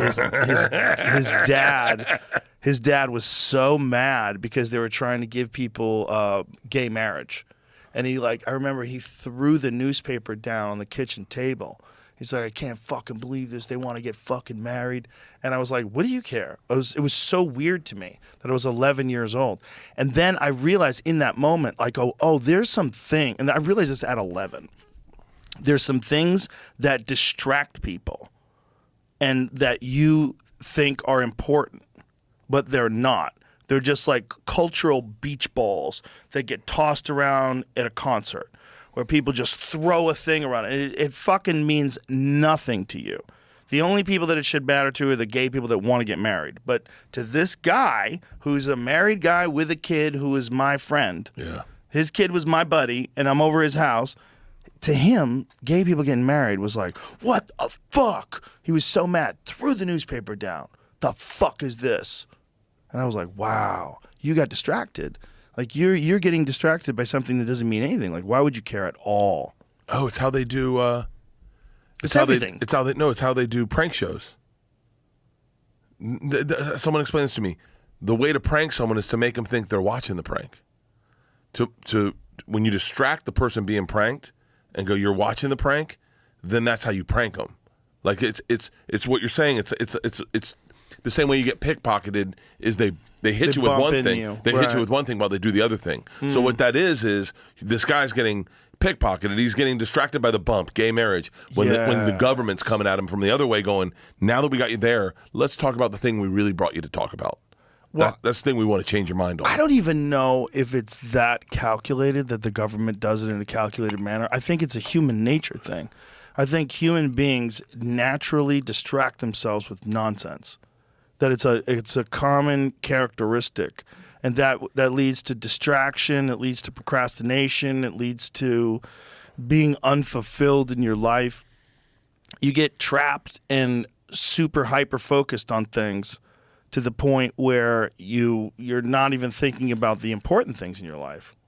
Yeah, but I do that on a negative way. Like, that's why I don't fuck with comments or Of course, everybody does. yeah, but comments would fuck me up, and then I had to get off it entirely. I had to hire someone because I remember. I think I told you this. I apologize if I'm telling you it again. I went back into the comments one fucking time this last year. One time I read a comment, and it was fucking Louis J. Gomez posted a video about Brendan Schaub, and I didn't like. It was bothered me because I like Brendan. He's a fucking sweet guy, and. But, curious birds, like, I wonder what the comments say. So I go into the comments, like, going, like, I should be safe here, right? The first comment is, Bert Kreischer's reading these comments. And I'm like, motherfucker, I'm not even safe in these comments. Yeah. Like, so I don't fuck with comments because it would ruin a great day that I had at home. It would ruin a day if one guy who threw a Molotov cocktail into my business. Yeah. He was already on to the next business. He's a fucking marcher. He's throwing Molotovs in everyone's fucking comments. But it would fuck my day up, and I was like, I can't give that guy that power. No, you shouldn't. And also, you should recognize that what it is look. There's good and bad, and you can't get around the bad to get the good. Yeah. It's not like you could eliminate all the negative comments in order to get what's interesting about the internet. What's interesting about the internet is freedom. You would have done the same thing if you were 17 years old and you had a Twitter account. I would have done the same thing. I've done it. Yeah. I've done it. I did it to fucking Bourdain one time. What'd you do? My fucking dumb cunt self saw him on a picture of a private jet. He took a picture on a private jet, and I was like, I fucking said something shitty. Like, and by the way, I used it in my own account, and I just said something shitty. And then someone hit me up, and they were like, hey, man, if you were on a private jet, wouldn't you take a picture? And I was like, and then they sent me a picture of me on a private jet taking a picture of myself. I was like, oh, fuck, I did the exact same thing I'm being shitty about. And Bourdain was one of my heroes. But I guess I looked at it, he was a hero of mine because I was a Travel Channel at the time. It's a Twitter thing, too. It's the virtue signal aspect of Twitter that some people find just irresistible. Yeah. It's a gross thing. It's disgusting. I block people sometimes. Like I told you, I got back on the Twitter because of your fucking goddamn tweet, your goddamn fucking thing. Hit me up at, what was my name? Oops, I did it, Asian. That's my Twitter handle. Oops, I did it what? Asian. Asian? Yeah, I was trying to say oops, I did it again, and I misspelled it. And it came out Jesus Asian. Christ. And I said, and it was available, so I took it. So, hit me up. So I don't remember what I was saying. I don't remember what you're saying for sure. Who gives a fuck? Yeah. Have I ever said anything important? Chinese robot dick sucking machines that aren't really. I got onto Chris Rock's Okay. because the one thing I missed about Twitter was the news. The news feed is pretty good on Twitter. Yeah, the news feed's great. So only person I follow is Elon Musk, and so I fucking look, and it's Chris Rock's trending, and I obviously one of the, if not the reason I got into stand up, one of the two reasons, and I saw people commenting negative about his special, and I just went on this Oops I Did It Asian podcast, and I blocked them because they don't know it's me. I go, fuck you, I don't ever want to hear what you say ever again. You don't like the thing I don't like? Fuck you. And I blocked all these people that said negative shit about Chris Rock. It felt so good. I don't mind people say negative shit about things I like. I like to know how people think. If people are thinking different, it's interesting. It's not like I don't agree with them. You know, I've heard people say, I heard people talking shit about Chris's special, and they were talking shit about how he was calling out Jada and Will and all that. Like, shut the fuck up. If anybody should be doing that, it's him. You want to talk about that's humiliating? What do you think it's like getting slapped in front of the whole world on the Oscars? But if anything that's great for us as stand-ups, that reignited Chris Rock. Yeah. Reignited the old Chris Rock that doesn't give a fuck, that's not trying to be a movie star. I think when those people clapped for Will Smith, I think that was like him realizing, like, this isn't my team. What the fuck am I doing with these people? And what I identify with about the Chris Rock slap was, I don't think anyone realizes, and I apologize if this is not the life Chris had, but Chris was a smaller dude growing up in Brooklyn. Yeah. When Brooklyn was Brooklyn. Yeah. You know, there were guys that took liberties with him as a young 100%. guy. 100%. How you become a comedian. I've been slapped. I've told you about a few slaps, but I've been slapped a bunch, and I didn't do anything. And what you do is you end up being the guy laying in bed, and you can't go to sleep because you're destroying that person in your head. And that's how you deform a comic's brain. So when he did that, that was the actual watching of what turned Chris into a comic, return him into a comic. Wow. I didn't even look at it that way. That's all I saw was like, yeah, man, that's all of us that where the bigger guy got to take advantage of the little guy. Yeah. And then we became comics, and they go, don't worry. One day, I'm going to destroy you when you can't handle it. Dude, that definitely happened to me. And that's why I root for that guy. Yeah, I got picked on. I just learned how to fight. You're a different dude. I was like, okay, I got to solve this problem. Joe, Like, this is you not need to fun. understand no one's like you. And I know that you think everyone's like you. No one's like you. That's why I want to write a self-help book. No one can be you. No one can be you, right? But everyone can be like me. I don't know if everyone can be like Everyone you. I has don't an think everyone can opportunity. keep up with you partying. It's not you're not normal. Like whatever your appetite for alcohol and your ability to digest it, the fact that it was only fucked up by blood pressure medication, it's insanity. People drinking half as much would be dead. I think people misremember how much I drink. Like when you hear this, Misremember? when you I've hear this been there, story, motherfucker. people are going to go, he drank this whole bottle. No, I no, did not. I not did not. today. But I've been with you when you go down. Oh, you don't think it makes me seethe inside to watch you guys do Protect My Parks and go, let me drink with those motherfuckers? You want to see people throw up? You want to see private videos of people throwing up on tables? I'll show you private videos. That's not necessarily what Protect Our Parks is about. It's Not about just getting fucked up, Bert. Hold on. It's about interesting conversations amongst friends. You know, It's it's the not best part. all It's about the- the drugs. It's the best part. Last is time Ari was doing whippets. These two You pass These that two way. motherfuckers wearing sunglasses and drinking. I love. You know, those are my 4 favorite people to drink with. You, Shane, Ari, and Mark are my 4 favorite people to drink with. If Ari had never drugged me, we would have the best fucking life. Well, you got to let that go. I can't let it go. Leanne can't let it go. I let it go, but I can't have him on fucking fully loaded. You know how much I'd love. How great would Ari Shafir Your wife be won't on? let you have them on fully loaded? No, my daughters. Work. Ari, it's time to send flowers. I wish Ari had any. I love you, Ari. I love you. I wish he had any accountability in his life. Even Maybe he will now that he's more successful. Life is like shined upon him. I would love Ari. Flowers. I'm in New York Flowers this week. and chocolates. Ari Shafir. I'm in New York. I'm in New York this week promoting my special Razzle Dazzle streaming right now on Netflix. Ari, do me a favor. I'll hit up Ari privately. Look at that guy. Look at that watch. Take what? Look at that shoulder, Joe. That's a fucking legit breast and shoulder. What are you saying? I see the good parts of my body. Okay. I was. What are you saying about Ari? What do you want him to do? I want him to make fucking good with my wife. How's that going to be possible? Because it's impossible. What would he have to do? It's impossible. It's impossible because Ari, I love him. Maybe you'd have to do Molly with your wife. No. He doesn't That have would the be way ability. They would let it go. He doesn't have the ability to see past his fuck up because he's never been married, so he never had to compromise with people. So for Ari, when you're a bachelor, my dad told me this. When you're a bachelor for long enough, you end up becoming set in your ways where the only person you have to make happy is yourself. And so you make sure that that guy's taken care of first. When you get married, and I'm sure you can understand this, you start realizing my wants and needs are part of a team's wants and needs. Mm-hmm. And so I need to make sure everyone's happy. So you learn compromise at an age usually where then you learn to compromise with everybody. Like you text me and go, hey, can we do 1:30? Maybe a broken guy goes, fine, and gets upset. I go, yeah, of course, buddy. I get it. I know your life. I know you probably woke up late because we were out late. You got to walk the dog. You got to play with the dog. You got to work out. And I understand that. I had Ari apologize to Leanne one time. He wrote something shitty about Georgia on Instagram, and it was mean, and it fucked up our vacation. And Leanne hated him. And I said, trust me, he knows he's wrong. And I said, we at Tom's house. Me and Tom set it up. It was and we let Leanne and Ari go into the kitchen, and we all went outside. And we're like, I told Ari, all you got to do is apologize. Just apologize. Just apologize. No questions. Just apologize. Say you're sorry. She'll understand it. Please, Ari. Everyone loves you. Everyone loves you.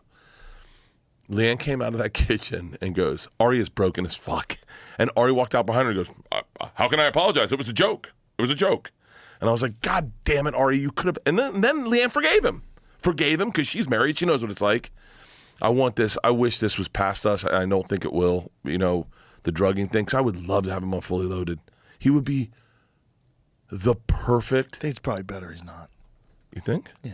It's like, let it go. If he's not willing to apologize for a joke about your daughter, how's he going to apologize for the drugging you? It's like, he just won't. He's just sorry. Maybe that's why you like him. Keep him away from your family. It's like Slash used to connect poisonous Yeah. snakes. I'm not taking Ari on vacation. Like, hey, Ari, why don't you come with me and my family on vacation? You know what disaster that would be? Ari's doing acid by the pool. You're like, what are you doing? He's like, I don't know. I don't know where I am. Like, Dad, what's wrong with your friend? Oh, my friend's on acid. This week. Why is he making out with his dog? He tongue kisses with his dog. Stuck kissing his dog. What the fuck is wrong with you? He's the best. The best is when people don't know him that work with me, and then they'll hear me talk on the phone with Ari. Or like Pete, my assistant Pete you met last night. Yeah. One night we all hung out. Ari was with us, and then Ari leaves, and he goes, "I get why you like that guy." I go, "Yeah, there's like, it's a poisonous snake. It's a beautiful animal." He's a poisonous snake. Ari's awesome. I've He's been the friends best. with Ari since he was a door guy. I was friends with him when he was like first starting out at the Comedy Store. It's like young guy in his 20s. Just got here from Guess he got in from Maryland. I think it's Jerusalem. Where's The- that? Are we doing tequila What is now? that? What is that? I have Is that no tequila? idea. Los Sundays? Yeah. They really put Get it. in there, sir. I love Ari. I miss Joey. Yeah, I miss Joey too. Got to fly Joey out for this club. Is he coming out? Yeah, I got to figure out when to have him come out. See what he's doing. You know, I know he's been doing some stand up in New Jersey. Really? Yeah, it's the same thing that I was saying about Theo. Like, you got to have your tribe. Like, when you're alone by yourself in some city, even if you're doing stand up, it's like you're missing the hang. That's a big part of what we do, is the hang. That's why last night was so fun. That's why all those people that weren't even on the show came by to hang out.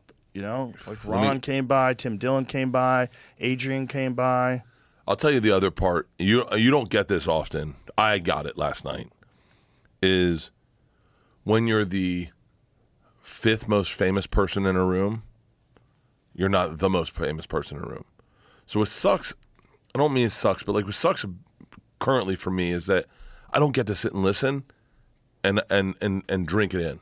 It's like I'm sitting with you, Jim, Ron, Tony Hinchcliffe's in there, Mark Smalls is in there. We're all in there, but mostly, and Mark Smalls texted me this morning, he's like, it was fun watching you listen. Hold that thought. I got to piss again. God damn it, Fun Joe. watching you listen. I'm super hydrated right now. I've never felt damn better. it. Is my cum affected by testosterone?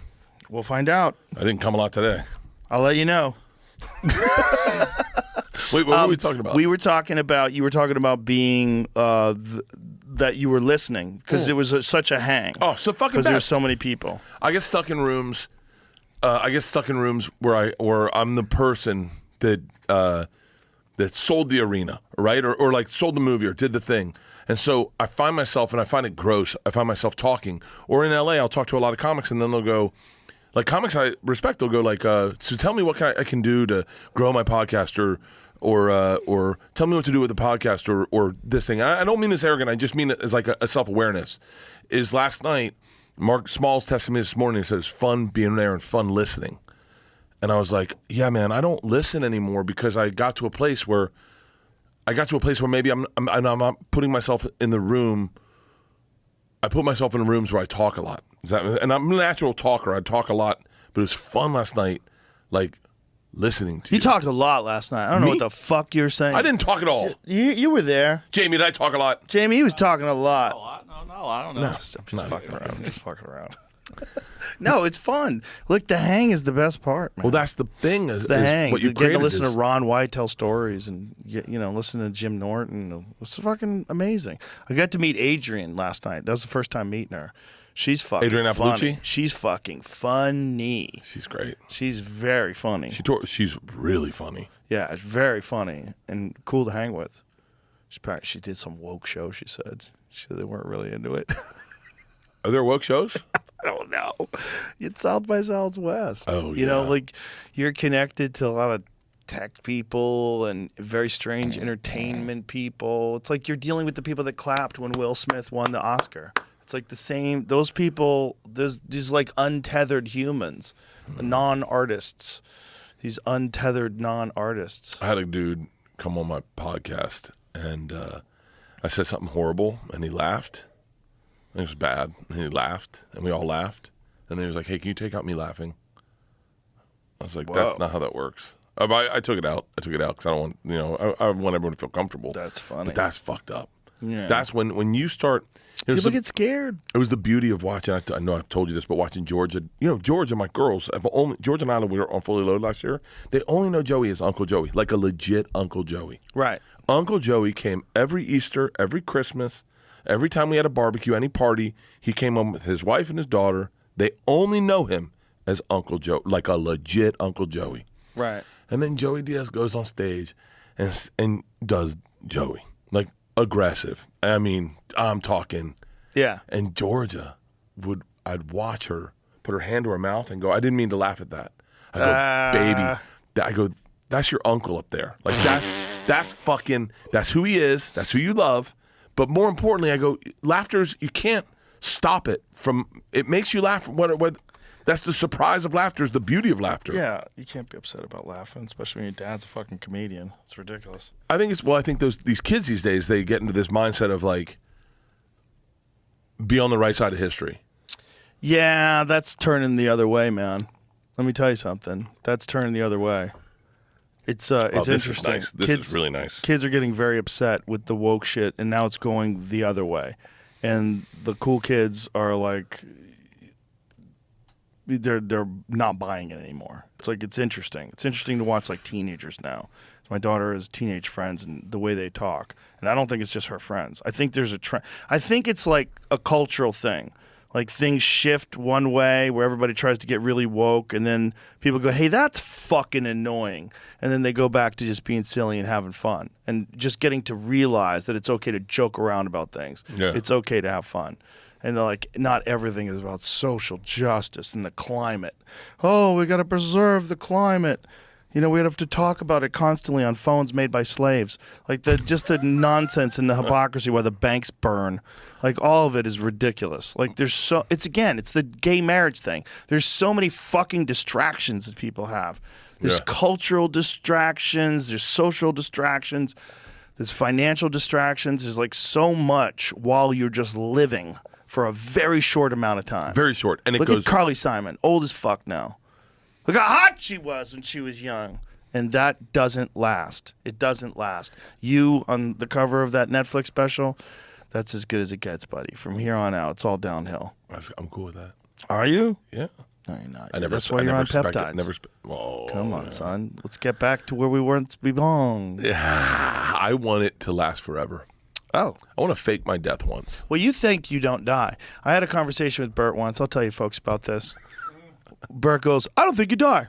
I go, what are you talking about? He goes, prove it. Prove it. How do you know you die? I don't think I die. It's a great. I think I just keep going. Yeah. And I go, well, Bert, what do you think when all these people are dying? He goes, not me. It's never been me yet. I've been at funerals going, that's not me up there. That's true, but that's a can't- very well, limited it's the- way of. That's how a German Shepherd would look at death. Marshall seems pretty fucking happy. He's pretty happy. Marshall seems pretty fucking happy. Do you think Marshall thinks about death? Or do He you think, definitely does not think about death, but delivering death to squirrels. Yeah, I got that energy. That sweet dog is the squirrel murderer.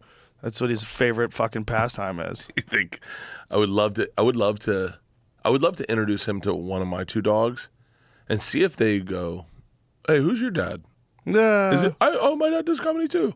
I don't think they do that. Do you think they'd have? Yeah, I guess you're right. One of They my probably fucking- just check each other for dominance. They sniff each other's dicks, and then they spin around and growl at each other and try to figure out who's the boss. So what's your alternative? Louis said this to me. He said it just goes black one day. Well, he doesn't know that. That can't be the alternative. He doesn't know that. Not only that, there's a lot of evidence that's not the case. There's Preach! I want to hear this. Well, first of all, there's bizarre chemical doorways in your brain. Your brain produces psychedelic chemicals that we don't understand. And there's a study right now. One of the things that Graham Hancock was talking to me about recently was that there's a study that's going Graham on. Hancock has a great thing on fucking Netflix. Oh, it's amazing. He's Yeah. a guy that I heard his name a bunch because of you. Didn't know what the fuck he did. Yeah. Like I knew he was a thing, but I didn't know he was a thing. I keep fucking up the name, but it's Ancient Apocalypse, right? Yeah, Ancient It's Apocalypse. fucking- It's very good. It's really good. But this is the culmination of Graham's life work. I mean, I found out about his original book, Fingerprints of the Gods, in the 90s. And I remember reading it, and people were like ridiculing it, saying, oh, that's preposterous. That's pseudoscience. Everything in that book has now been proven to be true. All of it. All of his hypothesis, and now it's correlated with data that shows about these asteroid impacts. And so Randall Carlson and him teaming together. So Randall's an expert on these comet impacts and the impact that it had in the Younger Dryas impact theory. And then Graham is an expert on these ancient civilizations. And so the two of them together have put together this very, very fascinating timeline of the rebirth of human civilization, which is around 11,800 years ago, that we got fucking rocked and it reset the earth. But he was talking about this, and he was talking about, on the last podcast we did, he was talking about these studies that they're doing out of a university in England, where they're doing a slow drip DMT experience with these people. And because they're doing it for hours and hours, they do a slow drip where they keep them in this state, which is normally a very transient state. Well, because you hit it with a fucking pipe. Yeah. Normally. Yeah, normally. So there's no regulating how much you get. Right. So this, because it's an IV, because it's coming in a drip, it's like constant and continuous. And these people are going to the same place and they're having repeatable experiences. So instead of having like a 15-minute DMT trip, which is a lot of people have, that's like overwhelming, you can't even figure out what's going on, then it's over. Instead of that, you're going to the exact same place over and over and over again and getting more and more comfortable with it and coming back with very similar stories. Really? So, yeah, it's a repeatable environment where they're encountering entities and they're trying to map it. So these people are doing these long-term studies with long-term experiments, meaning like not a 15-minute term, but like not a 15-minute trip, but multiple hours at a time. And they're coming back with like a map of the territory. So this is the concept. The theory that many people have is that death opens up a chemical gateway in the mind. And that chemical gateway takes whatever the soul is, whatever consciousness is, and transports it into this new realm. It allows you, your conscious mind, to access this new realm, which is available to you upon death. And so a lot of the ancient cultures that did ayahuasca and mushrooms, they would talk about this realm as being like a well of souls, that you encounter disembodied life forms, disembodied spirits. And this has been, it's been a staple of so many religions. There's so many religions that talk about the afterlife. I mean, I get that you would want to come up with something like that just because you wanted to have some sort of a reason to keep going with the rational mind when you're dealing with this existential angst of a temporary existence and one day you're just going to be worm food. What's the point of it all? Why don't I end it now? Yeah. It's too much. Life is to live is to suffer. No, there's something waiting for you when it's over. And this is like, that's the carrot at the end of the stick. So a lot of people think, well, I'm too smart for that fucking carrot. Like, no.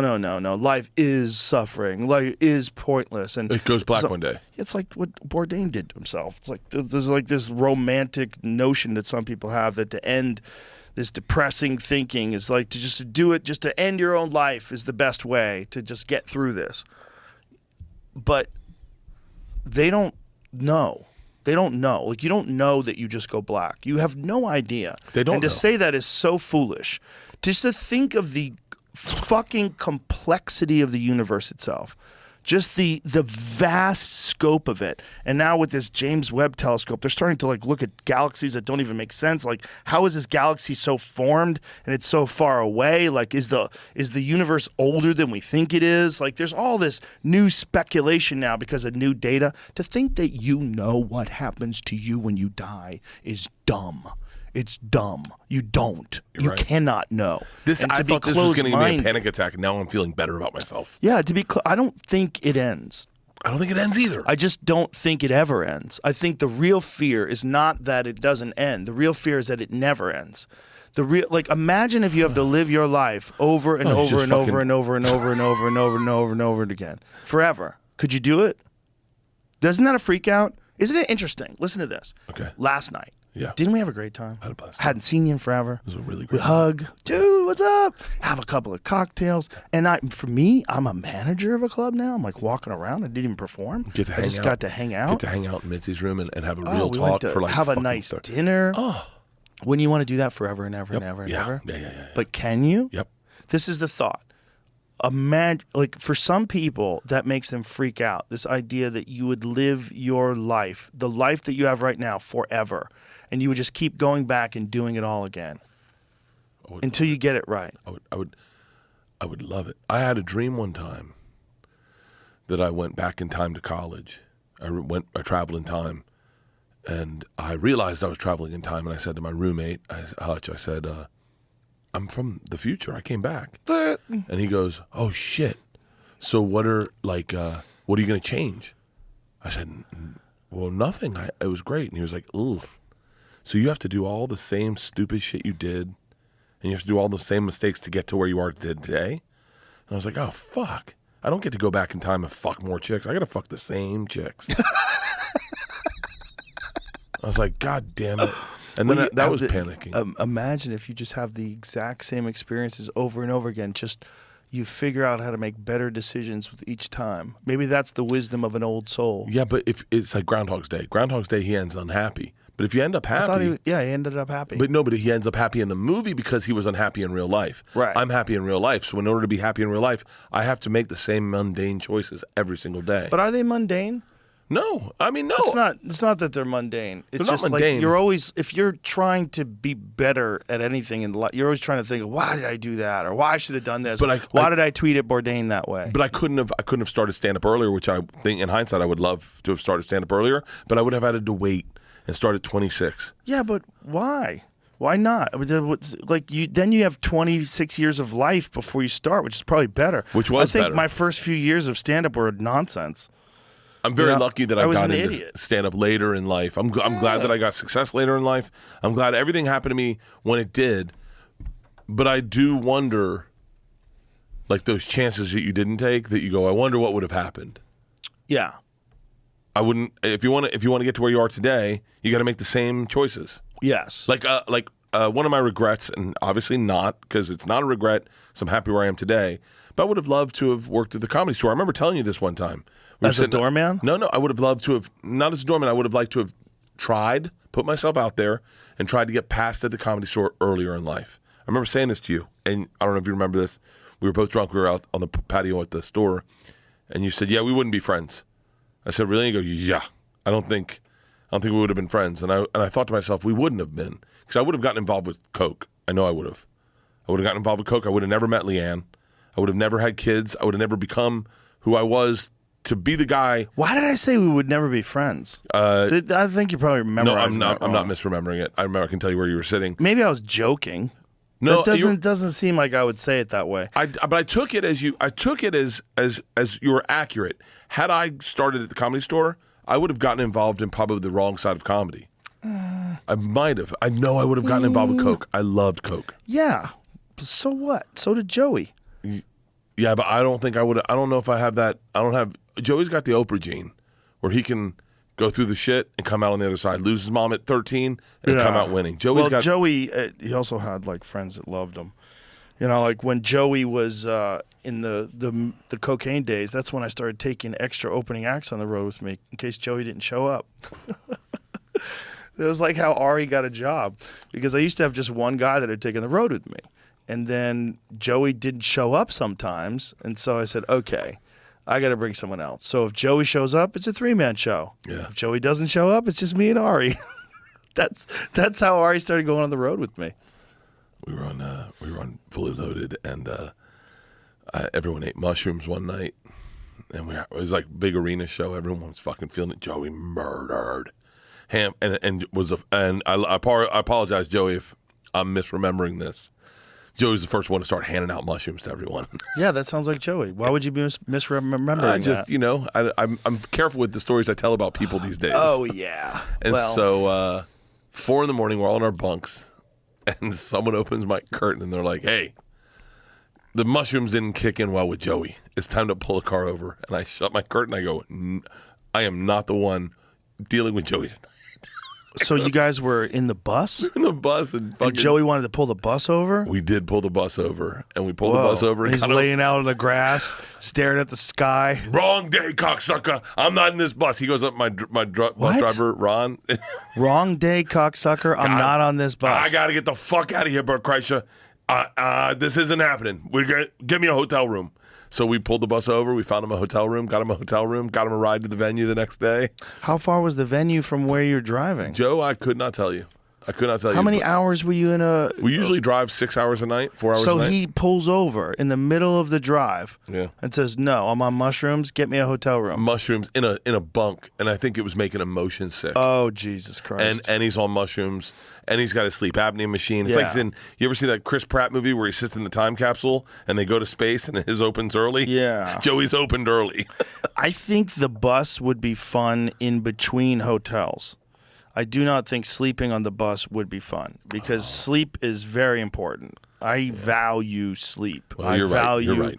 Restorative sleep. You're right. It's not good for sleep. No, good. And if you're doing a lot of shows and you're partying and you're not getting sleep, that's a recipe for disaster. You'd at you, you're all love it, Joe excited. Rogan. Nope, You'd love it. wouldn't. Nope. Wouldn't. Joe. You and I are different things. It's kind of the same. Kind of in some ways. We have so many similarities. It's a lot fucking of crazy. similarities, but we're different things in terms of like how we take care of our physical vehicle. Yeah, I mean, you're trying to do it now. I am. I've always done it. I've done it since I was 15. Do you take days off from working out? Yeah. Oh, okay. Yeah, I take a day off every now and then. I take a day off. Yeah. Sometimes I just decide if I don't feel good, but I know if I'm being a pussy, you know. And one of the ways I know is how tired I get in the sauna, which is interesting. You know, So wait, when I get really tired in the sauna, I know something's going on. I don't get tired in the sauna. I get like I can feel it. I can feel it going like I don't got much more in me.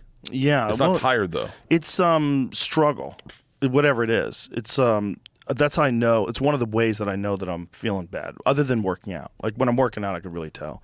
Like in the middle of COVID, like my whole family had COVID. My one daughter got it first, and then my wife got it, and then my second daughter got it, and I never got it. But I was working out, and they were saying, "You're gonna get it. You're gonna get it." I didn't have a mask on. I was hugging them, like, "Oh my God, Daddy, stop hugging me! I have COVID." I was laughing. I'm like, "I don't think I'm gonna get it."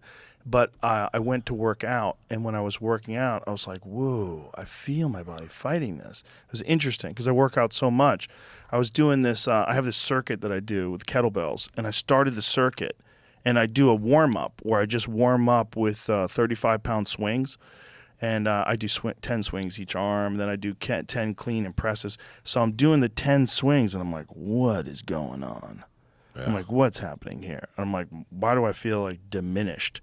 And then I realized, like, oh, this is my immune system trying to fight this off. So this was probably like a Thursday or something like that. And I had the whole weekend where I didn't have any podcast. So I was wondering, I was like, okay, well, when I get tested on Monday morning, I wonder if I'm going to be positive. Like, this is interesting. Never got it. Really? But I knew it was coming because of the way I felt working out.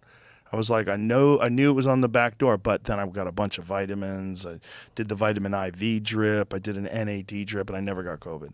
But that same feeling, if I get that now, I know I never push through it. Never push through it. Really? Yeah, because I know when I'm being a bitch, and I know when something's wrong. And that was when I was doing the swings. I was like, something's wrong. Like you know your body like that. Yeah, I was like, something's off here. But it's because I take care of it. That's it. Yeah. And so like when I get in the sauna, that's how I know if I'm run down. If I get in the sauna and like I'm looking at my watch like 15 minutes in, I'm like, fuck, those last 5 are rough. Yeah. That's when I know, like, I'm worn out right now. Maybe we'd go real light today if I work out. Maybe take it easy. You know? I've had COVID, I think, 6 times. I think you said 7 today. I think 7. Well, so I'm always. Isla says 7. I've had it every time you can get it, and I can tell you when I get. I can tell you when. I mean, I should be a doctor now. I can tell you when I get COVID. I can tell you what it feels like. Well, don't you think some of that has to do with this schedule that you were just talking about, like being on the tour bus, not getting good sleep, drinking all the time, traveling from city to city like that? Oh yeah. Oh, That's it's right? entirely based on. So the last time I got COVID was when I take my special, and they were testing every day, and I could feel myself getting sick, but I wasn't partying. I didn't party after Sober October. I didn't party up until my special. I gave myself my birthday weekend, right? But I didn't party up until I shot my special. So I wanted to. I know I look fat in the special, but I look better than I look today. So I look good and I look jacked. I look fucking. A lot of people say I look jacked. And so they were testing up until the day of the special, and I remember saying to my assistant Pete, I was like, he thought he was getting sick. I go, hey man, if you got COVID, don't tell anyone. Fucking don't test. Fucking stay away. I don't give a fuck. I want to make sure we get this special in the can. Right. Especially now. Yeah, I mean, So now COVID fucking- is like a cold. Like a fodga. Anyway, so we shoot the special, get it in a can. The next day, I get a private jet for everyone on my team to go home. And I partied. And I partied the night I shot my special. After I shot it, I partied. And I partied the next day on the private jet. And I came home and tested positive. The second that I woke up the next morning and I tested positive, and I knew I had COVID. I could feel it. It happens right here on the left side of my head. Every time it's like a headache on the left side of my head. I feel it. I feel run down, and I got up to work out, and I was like, "You're being a bitch. Work out." And then we got a text from my manager or my agent or someone who's like, "Hey, I tested positive this morning." So everyone started testing. Not everyone tested positive. Victoria didn't test positive. Pete did. Pete didn't test positive, but Pete's a gangster. He came up to me with a mask, did my test, and was like, "Here, you got COVID. Fuck him." Pete. You can know the difference between being a bitch and whether or not you're not feeling good is if you always hold yourself accountable. Well, I think you probably can. I can party pretty hard, and then wake up and not want it. Not Right, want but it you know in the the gym. difference. You know what a hangover feels like. Not really. You The first don't? time I got COVID, I thought it was a hangover. Oh, interesting. First time I got COVID, I was like, I'm just really hungover. Well, you probably were. And I was, you had COVID. Well, I was hung. The first time I ever got COVID, I had partied hard as fuck with my wife in not Salt Lake City. What's this? Park City. Aspen? Park City. We went skiing in Park City. Georgia got it, and Leanne. That was a super spreader location, Park City. In the early days of COVID, that was like one of the places where a bunch of people got COVID. I got and it I think there. they traced it to like some clubs. They had some shows that they did. You know, what is that thing that they do down there? Sundance. Sundance, yeah. Yeah, wherever all the fucking, Can I see that lighter? yeah. All the, The first time I got Fat COVID, cats. I just thought it was a hangover, and I went skiing. I went snowboarding. Me and my daughter went snowboarding. Georgia and Leanne had COVID, so we sent the tour bus to come get them in Park City and drive them home. And Isla and I stayed. We're like, we're going to fucking hang out. We're going to go snowboarding. And so I woke up, and I was like, God damn it, I'm hungover. Went snowboarding. It tested negative. Flew home. The second I got home, before the flight I tested, still negative. The second I got home, I was positive, and I was like, God damn it. And then the next time I got COVID, I thought it was a hangover again. Tested positive. I mean, I think if I had your body and your mechanism where you don't really ever, you're really good at measuring your intake. Like last night, you didn't drink it. You had a glass of wine at dinner, and that was it, right? yeah. But I have to wake up with an accountability of going, you wanted to party, you got to work out. So every time I've had COVID, I've fucking worked out and been like, pushed it in the gym. While you had COVID. Yeah. Wow. Sometimes that's not wise. I'm sure Like it's this not. idea that you're supposed to sweat it out, that's horseshit. Tell that to Cam Haynes. Cam Haynes is the one. he got was like- sick. I had to send a doctor to him. He ran. I sent the nurses to him when he got COVID. He ran fucking 10 miles every day and polar plunged. Yeah. While he had COVID. That's a motherfucker right It's there. not, yeah, don't do that. Can I tell you why I like Cam Haynes? Okay. His book that he wrote, did you listen to it? Of course I did. Am I being drunk I'm right in now? it. His book. I did the forward to it. His book is it's a self-help book. It's a motivational book, but it's based on his own life experiences. Yeah. So you can tether yourself to his life experiences and go, and I'm similar to that. That's what I liked about that book. His shit with his dad and the running Yeah. stuff is, I can understand that. And it was so cool. I listened to it on the beach on a jog. And I like self-help books like that, you know, where they're like, they tell you about their life and their struggles, and they're not trying to pinpoint your weaknesses. They're letting you know about their weaknesses. Yeah. I love that shit, man. The reason why I bring up you shouldn't work out while you're sick is because even for elite athletes, when they work out when they get sick, they just get sicker. And that's what happened with Khamzat Chimaev. Khamzat Chimaev was one of the best fighters in the UFC. He got COVID and kept training and got really fucking sick. For real? And was hospitalized, not just once, but multiple times. Hospitalized with COVID because he wouldn't stop training because he was a fucking animal. So he'd get a little bit better and then he'd break his body down again. Like COVID is a very strange disease. And if you let it get deep into your body, like if you break yourself down, like it seems to have affected, I know quite a few people that got it really bad when they were drinking. Like they were really drunk and depleted and their immune system was crashed, which is oftentimes how people get sick, and then they got it really bad. Yeah. But the people that worked out while they had it, man, they kept it for a long fucking time. Really? And Khamzat posted a photograph of his toilet where it was like blood splattered in the toilet because he was throwing up blood. And he was saying like he's going to have to retire from fighting because his lungs were fucked up from COVID. So Leanne had long COVID, and when the first time she got COVID, I think she had COVID a couple times now, the first time she got it, she worked out the whole time she had it. Yeah, that's probably what gave her long COVID. And And it probably broke her body down. It's like your body never has a chance to fully recover.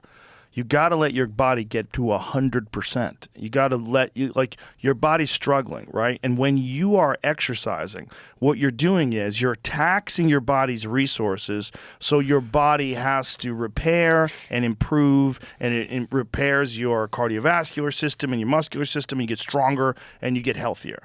But it's all about breaking down and rebuilding. Well, when you're sick, you don't rebuild. You just break down further. So you're breaking down a system that's already taxed. You already feel like shit. You're like, oh, I just need to push myself in the gym. No, you need to fucking rest. You need to fucking rest. And if you don't do that, it'll just get deep into your system. so I'm curious about your actual motivations. So when you get up this morning, you don't have a personal trainer, right? You don't have anyone that sets up a training No. program for you. No, I don't have that. So then do you go, today is shoulders, and you do shoulders? Yeah, I write things out. I have a whiteboard, and I write out all the different workouts. So you all the make up different your stuff. own Yeah. workout. Yeah. And And how I have like I have circuits that I do. So I have circuits that I repeat, and then I either add weight or add repetitions, or I'll add additional exercises to the circuit when I decide the circuit's too easy. can you post those on Instagram from now on? I'd be curious to see those. I try not to make it too public, because I think part of what I like to do is I like to do it by myself.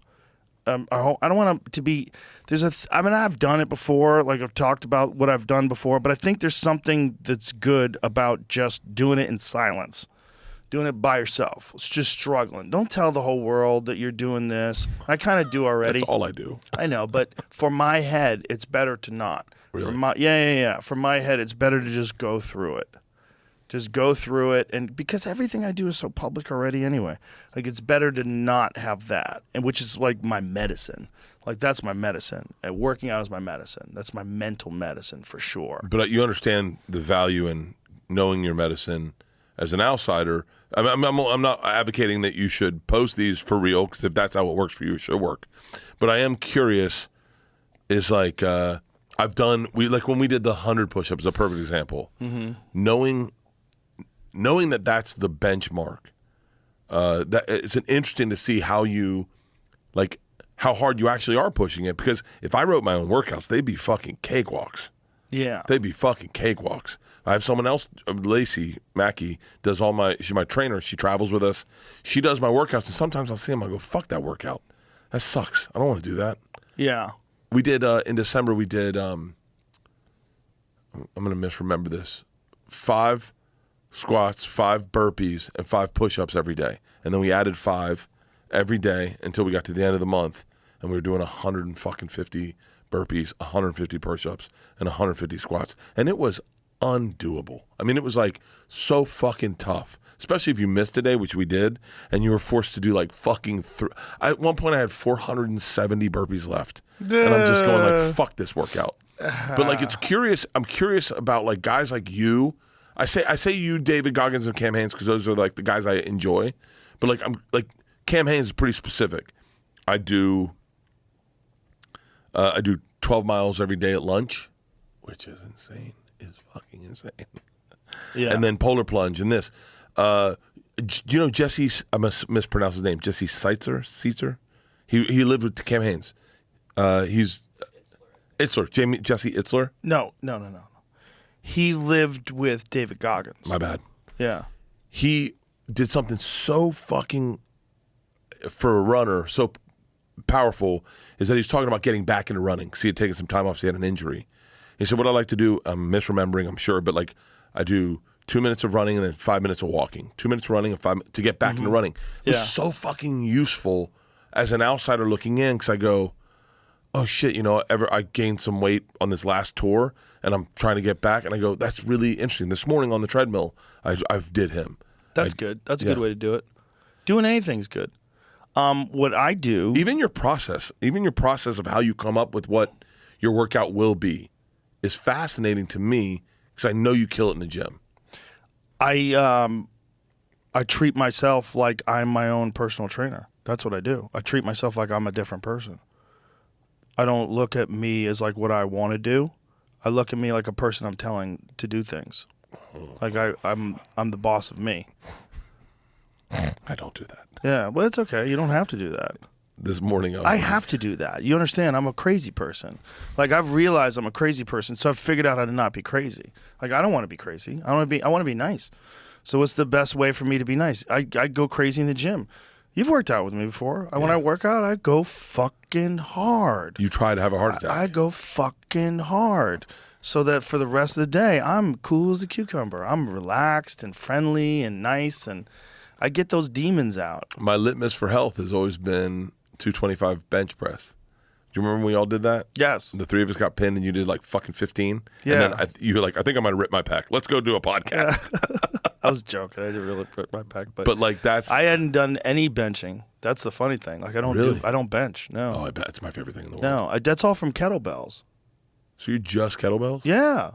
I do push-ups, and I do dips, and I do chin-ups, and I do pull-ups with I do those L pull-ups where I grab the bars like this and I keep my legs extended in front of me and I do them like this. Like that. So it's like pull-ups and an ab. It's like a back and ab exercise, arm, backs, and abs all at the same time. I've seen brothers do it those. in the hood on like stop signs. Oh, it's such a good thing for you. Yeah, those L chin-ups. But I don't do any bench pressing. You still running? No. I stopped that. I fucked my knee up. Really? Yeah, I've hurt my left knee a couple of times now. To the point I tore my MCL, and then I kept training with this torn MCL, and it got pretty bad to the point where I would do Muay Thai and it would swell up, and then I was like, God damn it.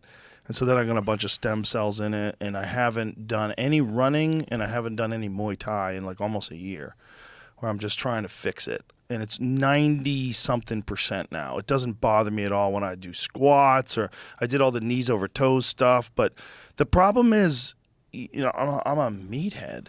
And when I start working out, especially when I start hitting the bag, because it's so much torque on your knees and it puts a lot of stress on your tendons. If you have a weakened tendon that you're healing and then you kick really hard, it's like it never heals. It would like get better, and then I'd fuck it up again. They would be sore for a few days, and then I just never let it get better. So I decided, okay, obviously there's a real issue here. Let's keep getting stem cells in it. Let's keep rehabilitating it and get it to the point where you could fucking fully trust it before you start kicking the shit out of a heavy bag. It's hard to know though. I had the surgery on my elbow, and there was a period. It wasn't until recently that I don't think about it at all now. But there was a long time where I had a hard time doing anything with my arm. How long? Like a year?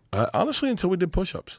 Yeah. The push-ups helped it probably. Push-ups all that blood flow. Helped it a lot, and I haven't let go of the push-ups. I'm doing 100 a day roughly. Nice. That's huge. Squats too. Squats. Mark Norman. Yeah. We did a little. When we were in at the Super Bowl. Me, Mark, and Shane. We were with all pro athletes, right? Everyone's thick with pro athletes. Fucking the fucking savages. And I was with. I think Gabe Davis, Shane. Gabe Davis is a big wide receiver from the Buffalo Bills, and they said, how many push-ups you think you can do? I go 50. And they're like, bullshit. You can't do 10. And you know me in my head, how my brain works. I go, all right, bitches. 45, I tapped out. And then Mark Norman, this little fucking cunt, he goes, I bet I can do 50. And everyone's like, there's no fucking way. Mark Norman bangs out 57 and doesn't even get tired. Wow. And then pulls me aside at the end of the night. He goes, cheat code, I do 50 every morning. He goes, I do 50 squats, 50 push-ups. I try to keep them active. It's a good thing to do. And like the way we were doing it 100 every day, you don't realize it till the end of like the month, but like your body changes. Yeah. Like your shoulders change, your triceps change. Like my arms got thicker. Like clothes felt. I've gained an inch on my arm. I do measurements. For weight loss, I do measurements mostly. So I go around the belly button. Right now I'm 47. My arms gained an inch after that month. Today, they're where they are today. They were 17 when I started. I measured myself. My arms are 18 inches around now. 18-inch pythons. Fucking dude. 18-inch pythons. All I want is someone to watch this special and go, he looks jacked. Well, one person's going to do that. Please. Some like super slob. I was going to wear those pants on my special. Why didn't you? A little distracting, Joe. They're kind of cool. They're badass. That wouldn't be distracting. They would be really distracting. Nah. The only thing I do. Are those sequins? They are velvet pants. they're velvet, but the pattern is so interesting. Oh, maybe they are sequins. See there's a clear pattern in that. Yeah. You don't even remember whether they're sequins? I How long ago did you take this picture? Who knows? There's a lot of shit I don't care about. You'd be shocked. Isn't that important though? Compartmentalizing? Yeah, I don't care about that. It's very important to not care about certain things. Just like So, but okay, that's how I feel 'cause about the banks right now. that's how I feel. Definitely about the banks. That's how I feel about politics. That's how I feel about COVID. Yeah. That's how I feel about the Alex Jones shit. Like I don't really care about. Like I know that he got in trouble, but I don't really care. I thought I still think he makes me giggle every now and then. Like I don't care about a lot of shit. Well, you don't have to. So Donnell said, "Cause you're white." Ah. Donnell goes, "Yeah, you know why you don't care?" I go, "Why?" He goes, "Cause you're white and you don't have to. It doesn't change your life." I went, "Yeah, you're right." I get bummed when you go to a city and they don't sell beer on a Sunday, and you're like, "What the fuck happened to this city? We need to make change." Yeah. Make the city great again. Yeah, Sell beer on Sunday. fucking Boston used to do that. Yeah, they used to have to go to New Hampshire. Used to go to the package store. That's what they used to call it. We had to make a packy run. You got to go to the fucking packy. That's what they would call the liquor stores, the package store. That's like ancient colonial talk. Like, think about that. That's pilgrim talk. Dude. I got to go to the package store. The package store. That does sound crazy. That's what we called it, the packy, when I was a kid. Yeah. Got to go to the fucking packy. We would have to drive like 30 minutes outside in Tallahassee. You could get beer after 2 in the morning. Only 30 minutes? Yeah, and We had on to the go other to New county. Hampshire. Fuck. We I used don't to even know where drive that to New is. Hampshire. I couldn't even tell you where New Hampshire was on a map. It's right above Massachusetts. So we would drive, and you have to drive in this bullshit road where it's like 2 lanes. So like Yeah. if somebody breaks down, you're fucked. Like these lanes suck. Like, and people drive slow. They're all terrified of cops. So you're driving up to New Hampshire to go buy booze. I can't believe Takes I never got a forever. DUI. You're lucky. I never. Well, I don't drink and drive. I just. There you go. That's why. That's how drive. you don't get a DUI. I don't exactly, drive. specifically. I'm not a big driver. I got pulled over once when I wasn't drunk. I dropped my phone in between my legs. I was in my car and I was driving, and I don't remember if someone called me or something, but I was on the phone and I dropped the phone between my legs and I was like, fuck. And it like went under the seat. So I had to like do this thing where you're in there, and I moved over, and it was like late at night. So there was no one on the road, but I moved over and went blub, blub, blub, blub, blub, and did that thing. And then picked up the phone, and the next thing you know, the lights were behind me. And so I got pulled over, and I had to do all the drunk test. I told them, I'm not drunk. Like, did you have a drink? And I was honest. I said, yeah, I had a drink before I went on stage, like 3 hours ago. And so I did all the thing, all the stupid shit. I was like, this is interesting. It's like they're trying to check me to see, but I know I'm sober. I'm like, come on, you know I'm sober. But it was interesting because like they make you do all the stuff, and I did it all perfectly. You know, like the balance stuff and everything. I was like, okay, can I go? And they're like, all right. And they let me go. We did. When we went to Canada for the first time, you're not allowed to bring drugs into Canada, obviously. Did you bring drugs into Canada? I brought a little bit of drugs into Canada. What'd you bring? Just weed, a 1-hitter. I brought a glass 1-hitter. Where was it? I had it with me because it was the first time on a tour bus. Did they have a dog? No, so I said, what I'm going to do, Leanne was with me, so was Jesus Trejo. And I said, it's my first time on a tour bus. I'm going to have a cocktail. I'm going to smoke this 1-hitter. I'm going to enjoy the tour bus. All of a sudden, the doors open, and they're like, we're at Borders, and I hadn't hit my 1-hitter, so I fucking panicked. I run back to the bathroom. It's a brand new tour bus. I've never been on a tour bus. I don't know how lights work. I don't know how anything works. I just know I got to clean out this 1-hitter. You got to clean it out by smoking weed while you're at the border? I got to empty it and throw it in the garbage. I got to Right. get rid of it. I got to flush it. Right. Drop the glass 1-hitter. It shatters. Okay. I scramble. I can't figure out how to get lights on. I get the weed. I put it in the toilet. I fucking literally doors are opening, and they're like, "Hey, Border Patrol, we're here to search the bus." I was like, "Oh yeah, sure." The one thing Leanne said was, "Do not bring drugs into fucking Canada." So we go into the holding thing, and we're there for like an hour and a half at 2 in the fucking morning.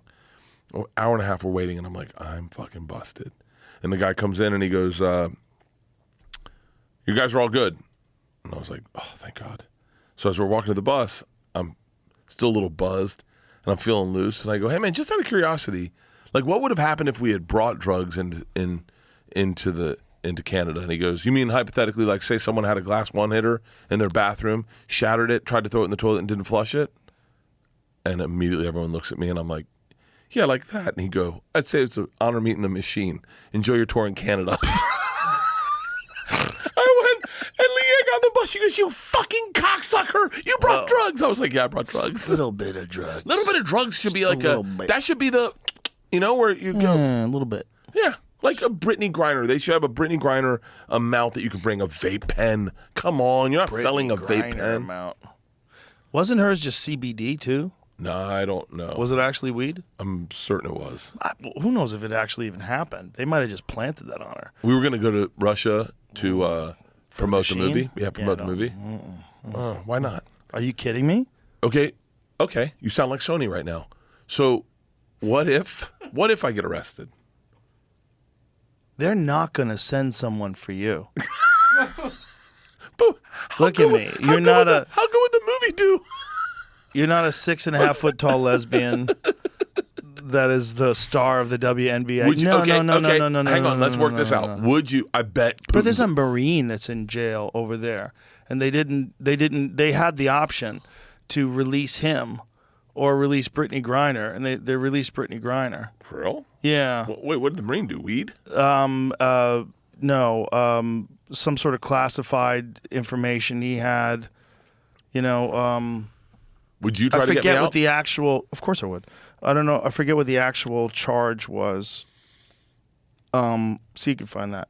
But he was doing something like trying to sneak out classified information from Russia. That's what he's like. A little different than a vape pen. Yeah, it is. But they're both in jail. Yeah. And they offered this arms dealer that we traded for Brittany Griner. Yeah. They offered the arms dealer for the Marine guy. Oh, for real? Yeah, and they said no. Yeah. Oh, wow. That's this goofy administration that we're dealing with right here. That would Look, be- both of them should be saved. Talks continue on exchange of U.S. ex-Marine held in Russia. So this is December 8th, 2023? 2022, rather, sorry. Duh. So this was a while ago. You know Putin's got to listen to your podcast, right? I hope so. Hey, what's up, bro?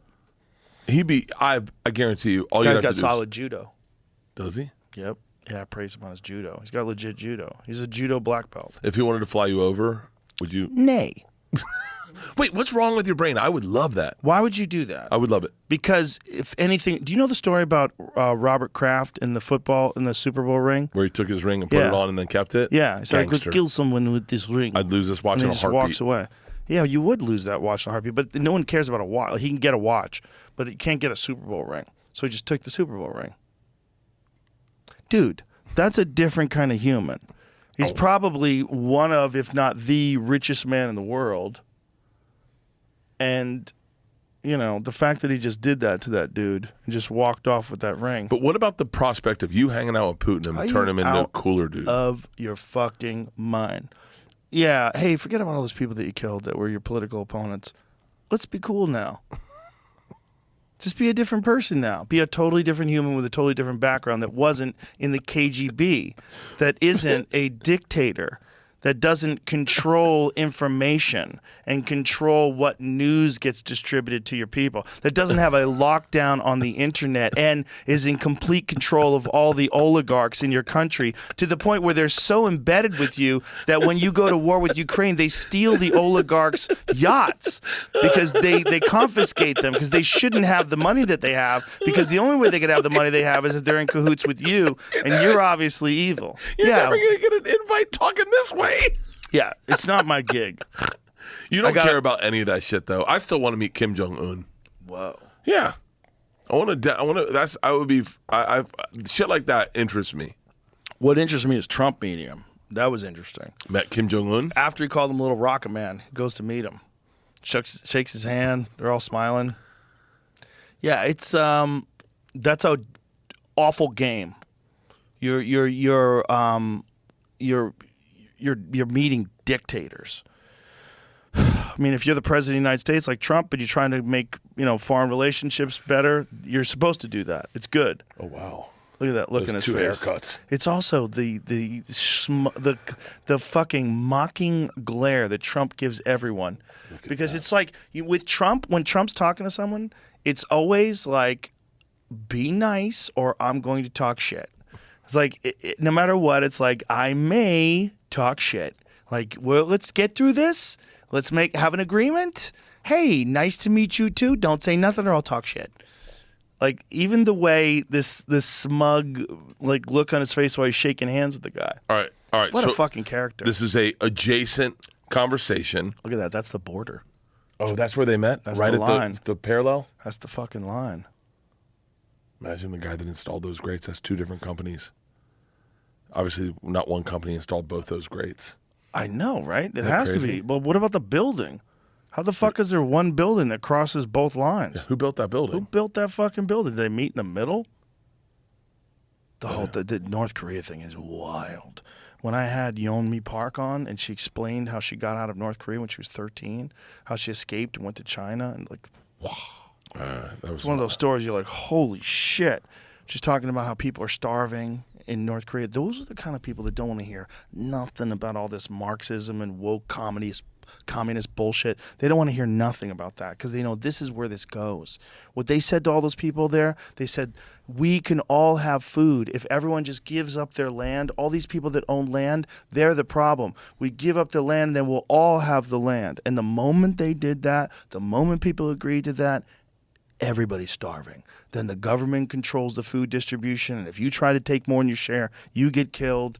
It's horrific shit what they did. Horrific shit. But it all was under the guise of making a more equitable society, making a more fair and just world. Like, why should these rich people have these farms? Why should we should give it to the state? Yeah. And then all of a sudden the state is in control and everybody's starving. People are eating bugs, just trying to stay alive. Yeah, I didn't watch that episode. It's rough. But that's the problem with like shaking hands with a dictator. Like, what are you doing? What's the difference? I mean, arguably, I'm obviously I know I'm going to get lit up for saying this. But what's the difference between shaking hands with our president? It's a big difference. But the way this country is run, it's not perfect.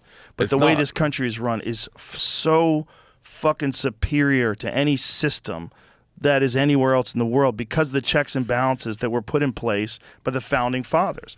They knew that tyranny is a natural course of progression for human nature. It's just what people do when they get in control. They become dictators, and they put all these checks and balances in the House and the Senate, and they did it all with the Electoral College to make sure that this term limits, make sure that you can't do that. Yeah. Make sure you can't do what Putin's doing. Make sure you can't do what Kim Jong-un's doing. Because when you get into a position like that, just look at what they try to do. Look at what people try to do to stop criticism on Twitter. They fucking send the FBI to Twitter to try to remove people from Twitter because they're saying things that interferes with the way they govern.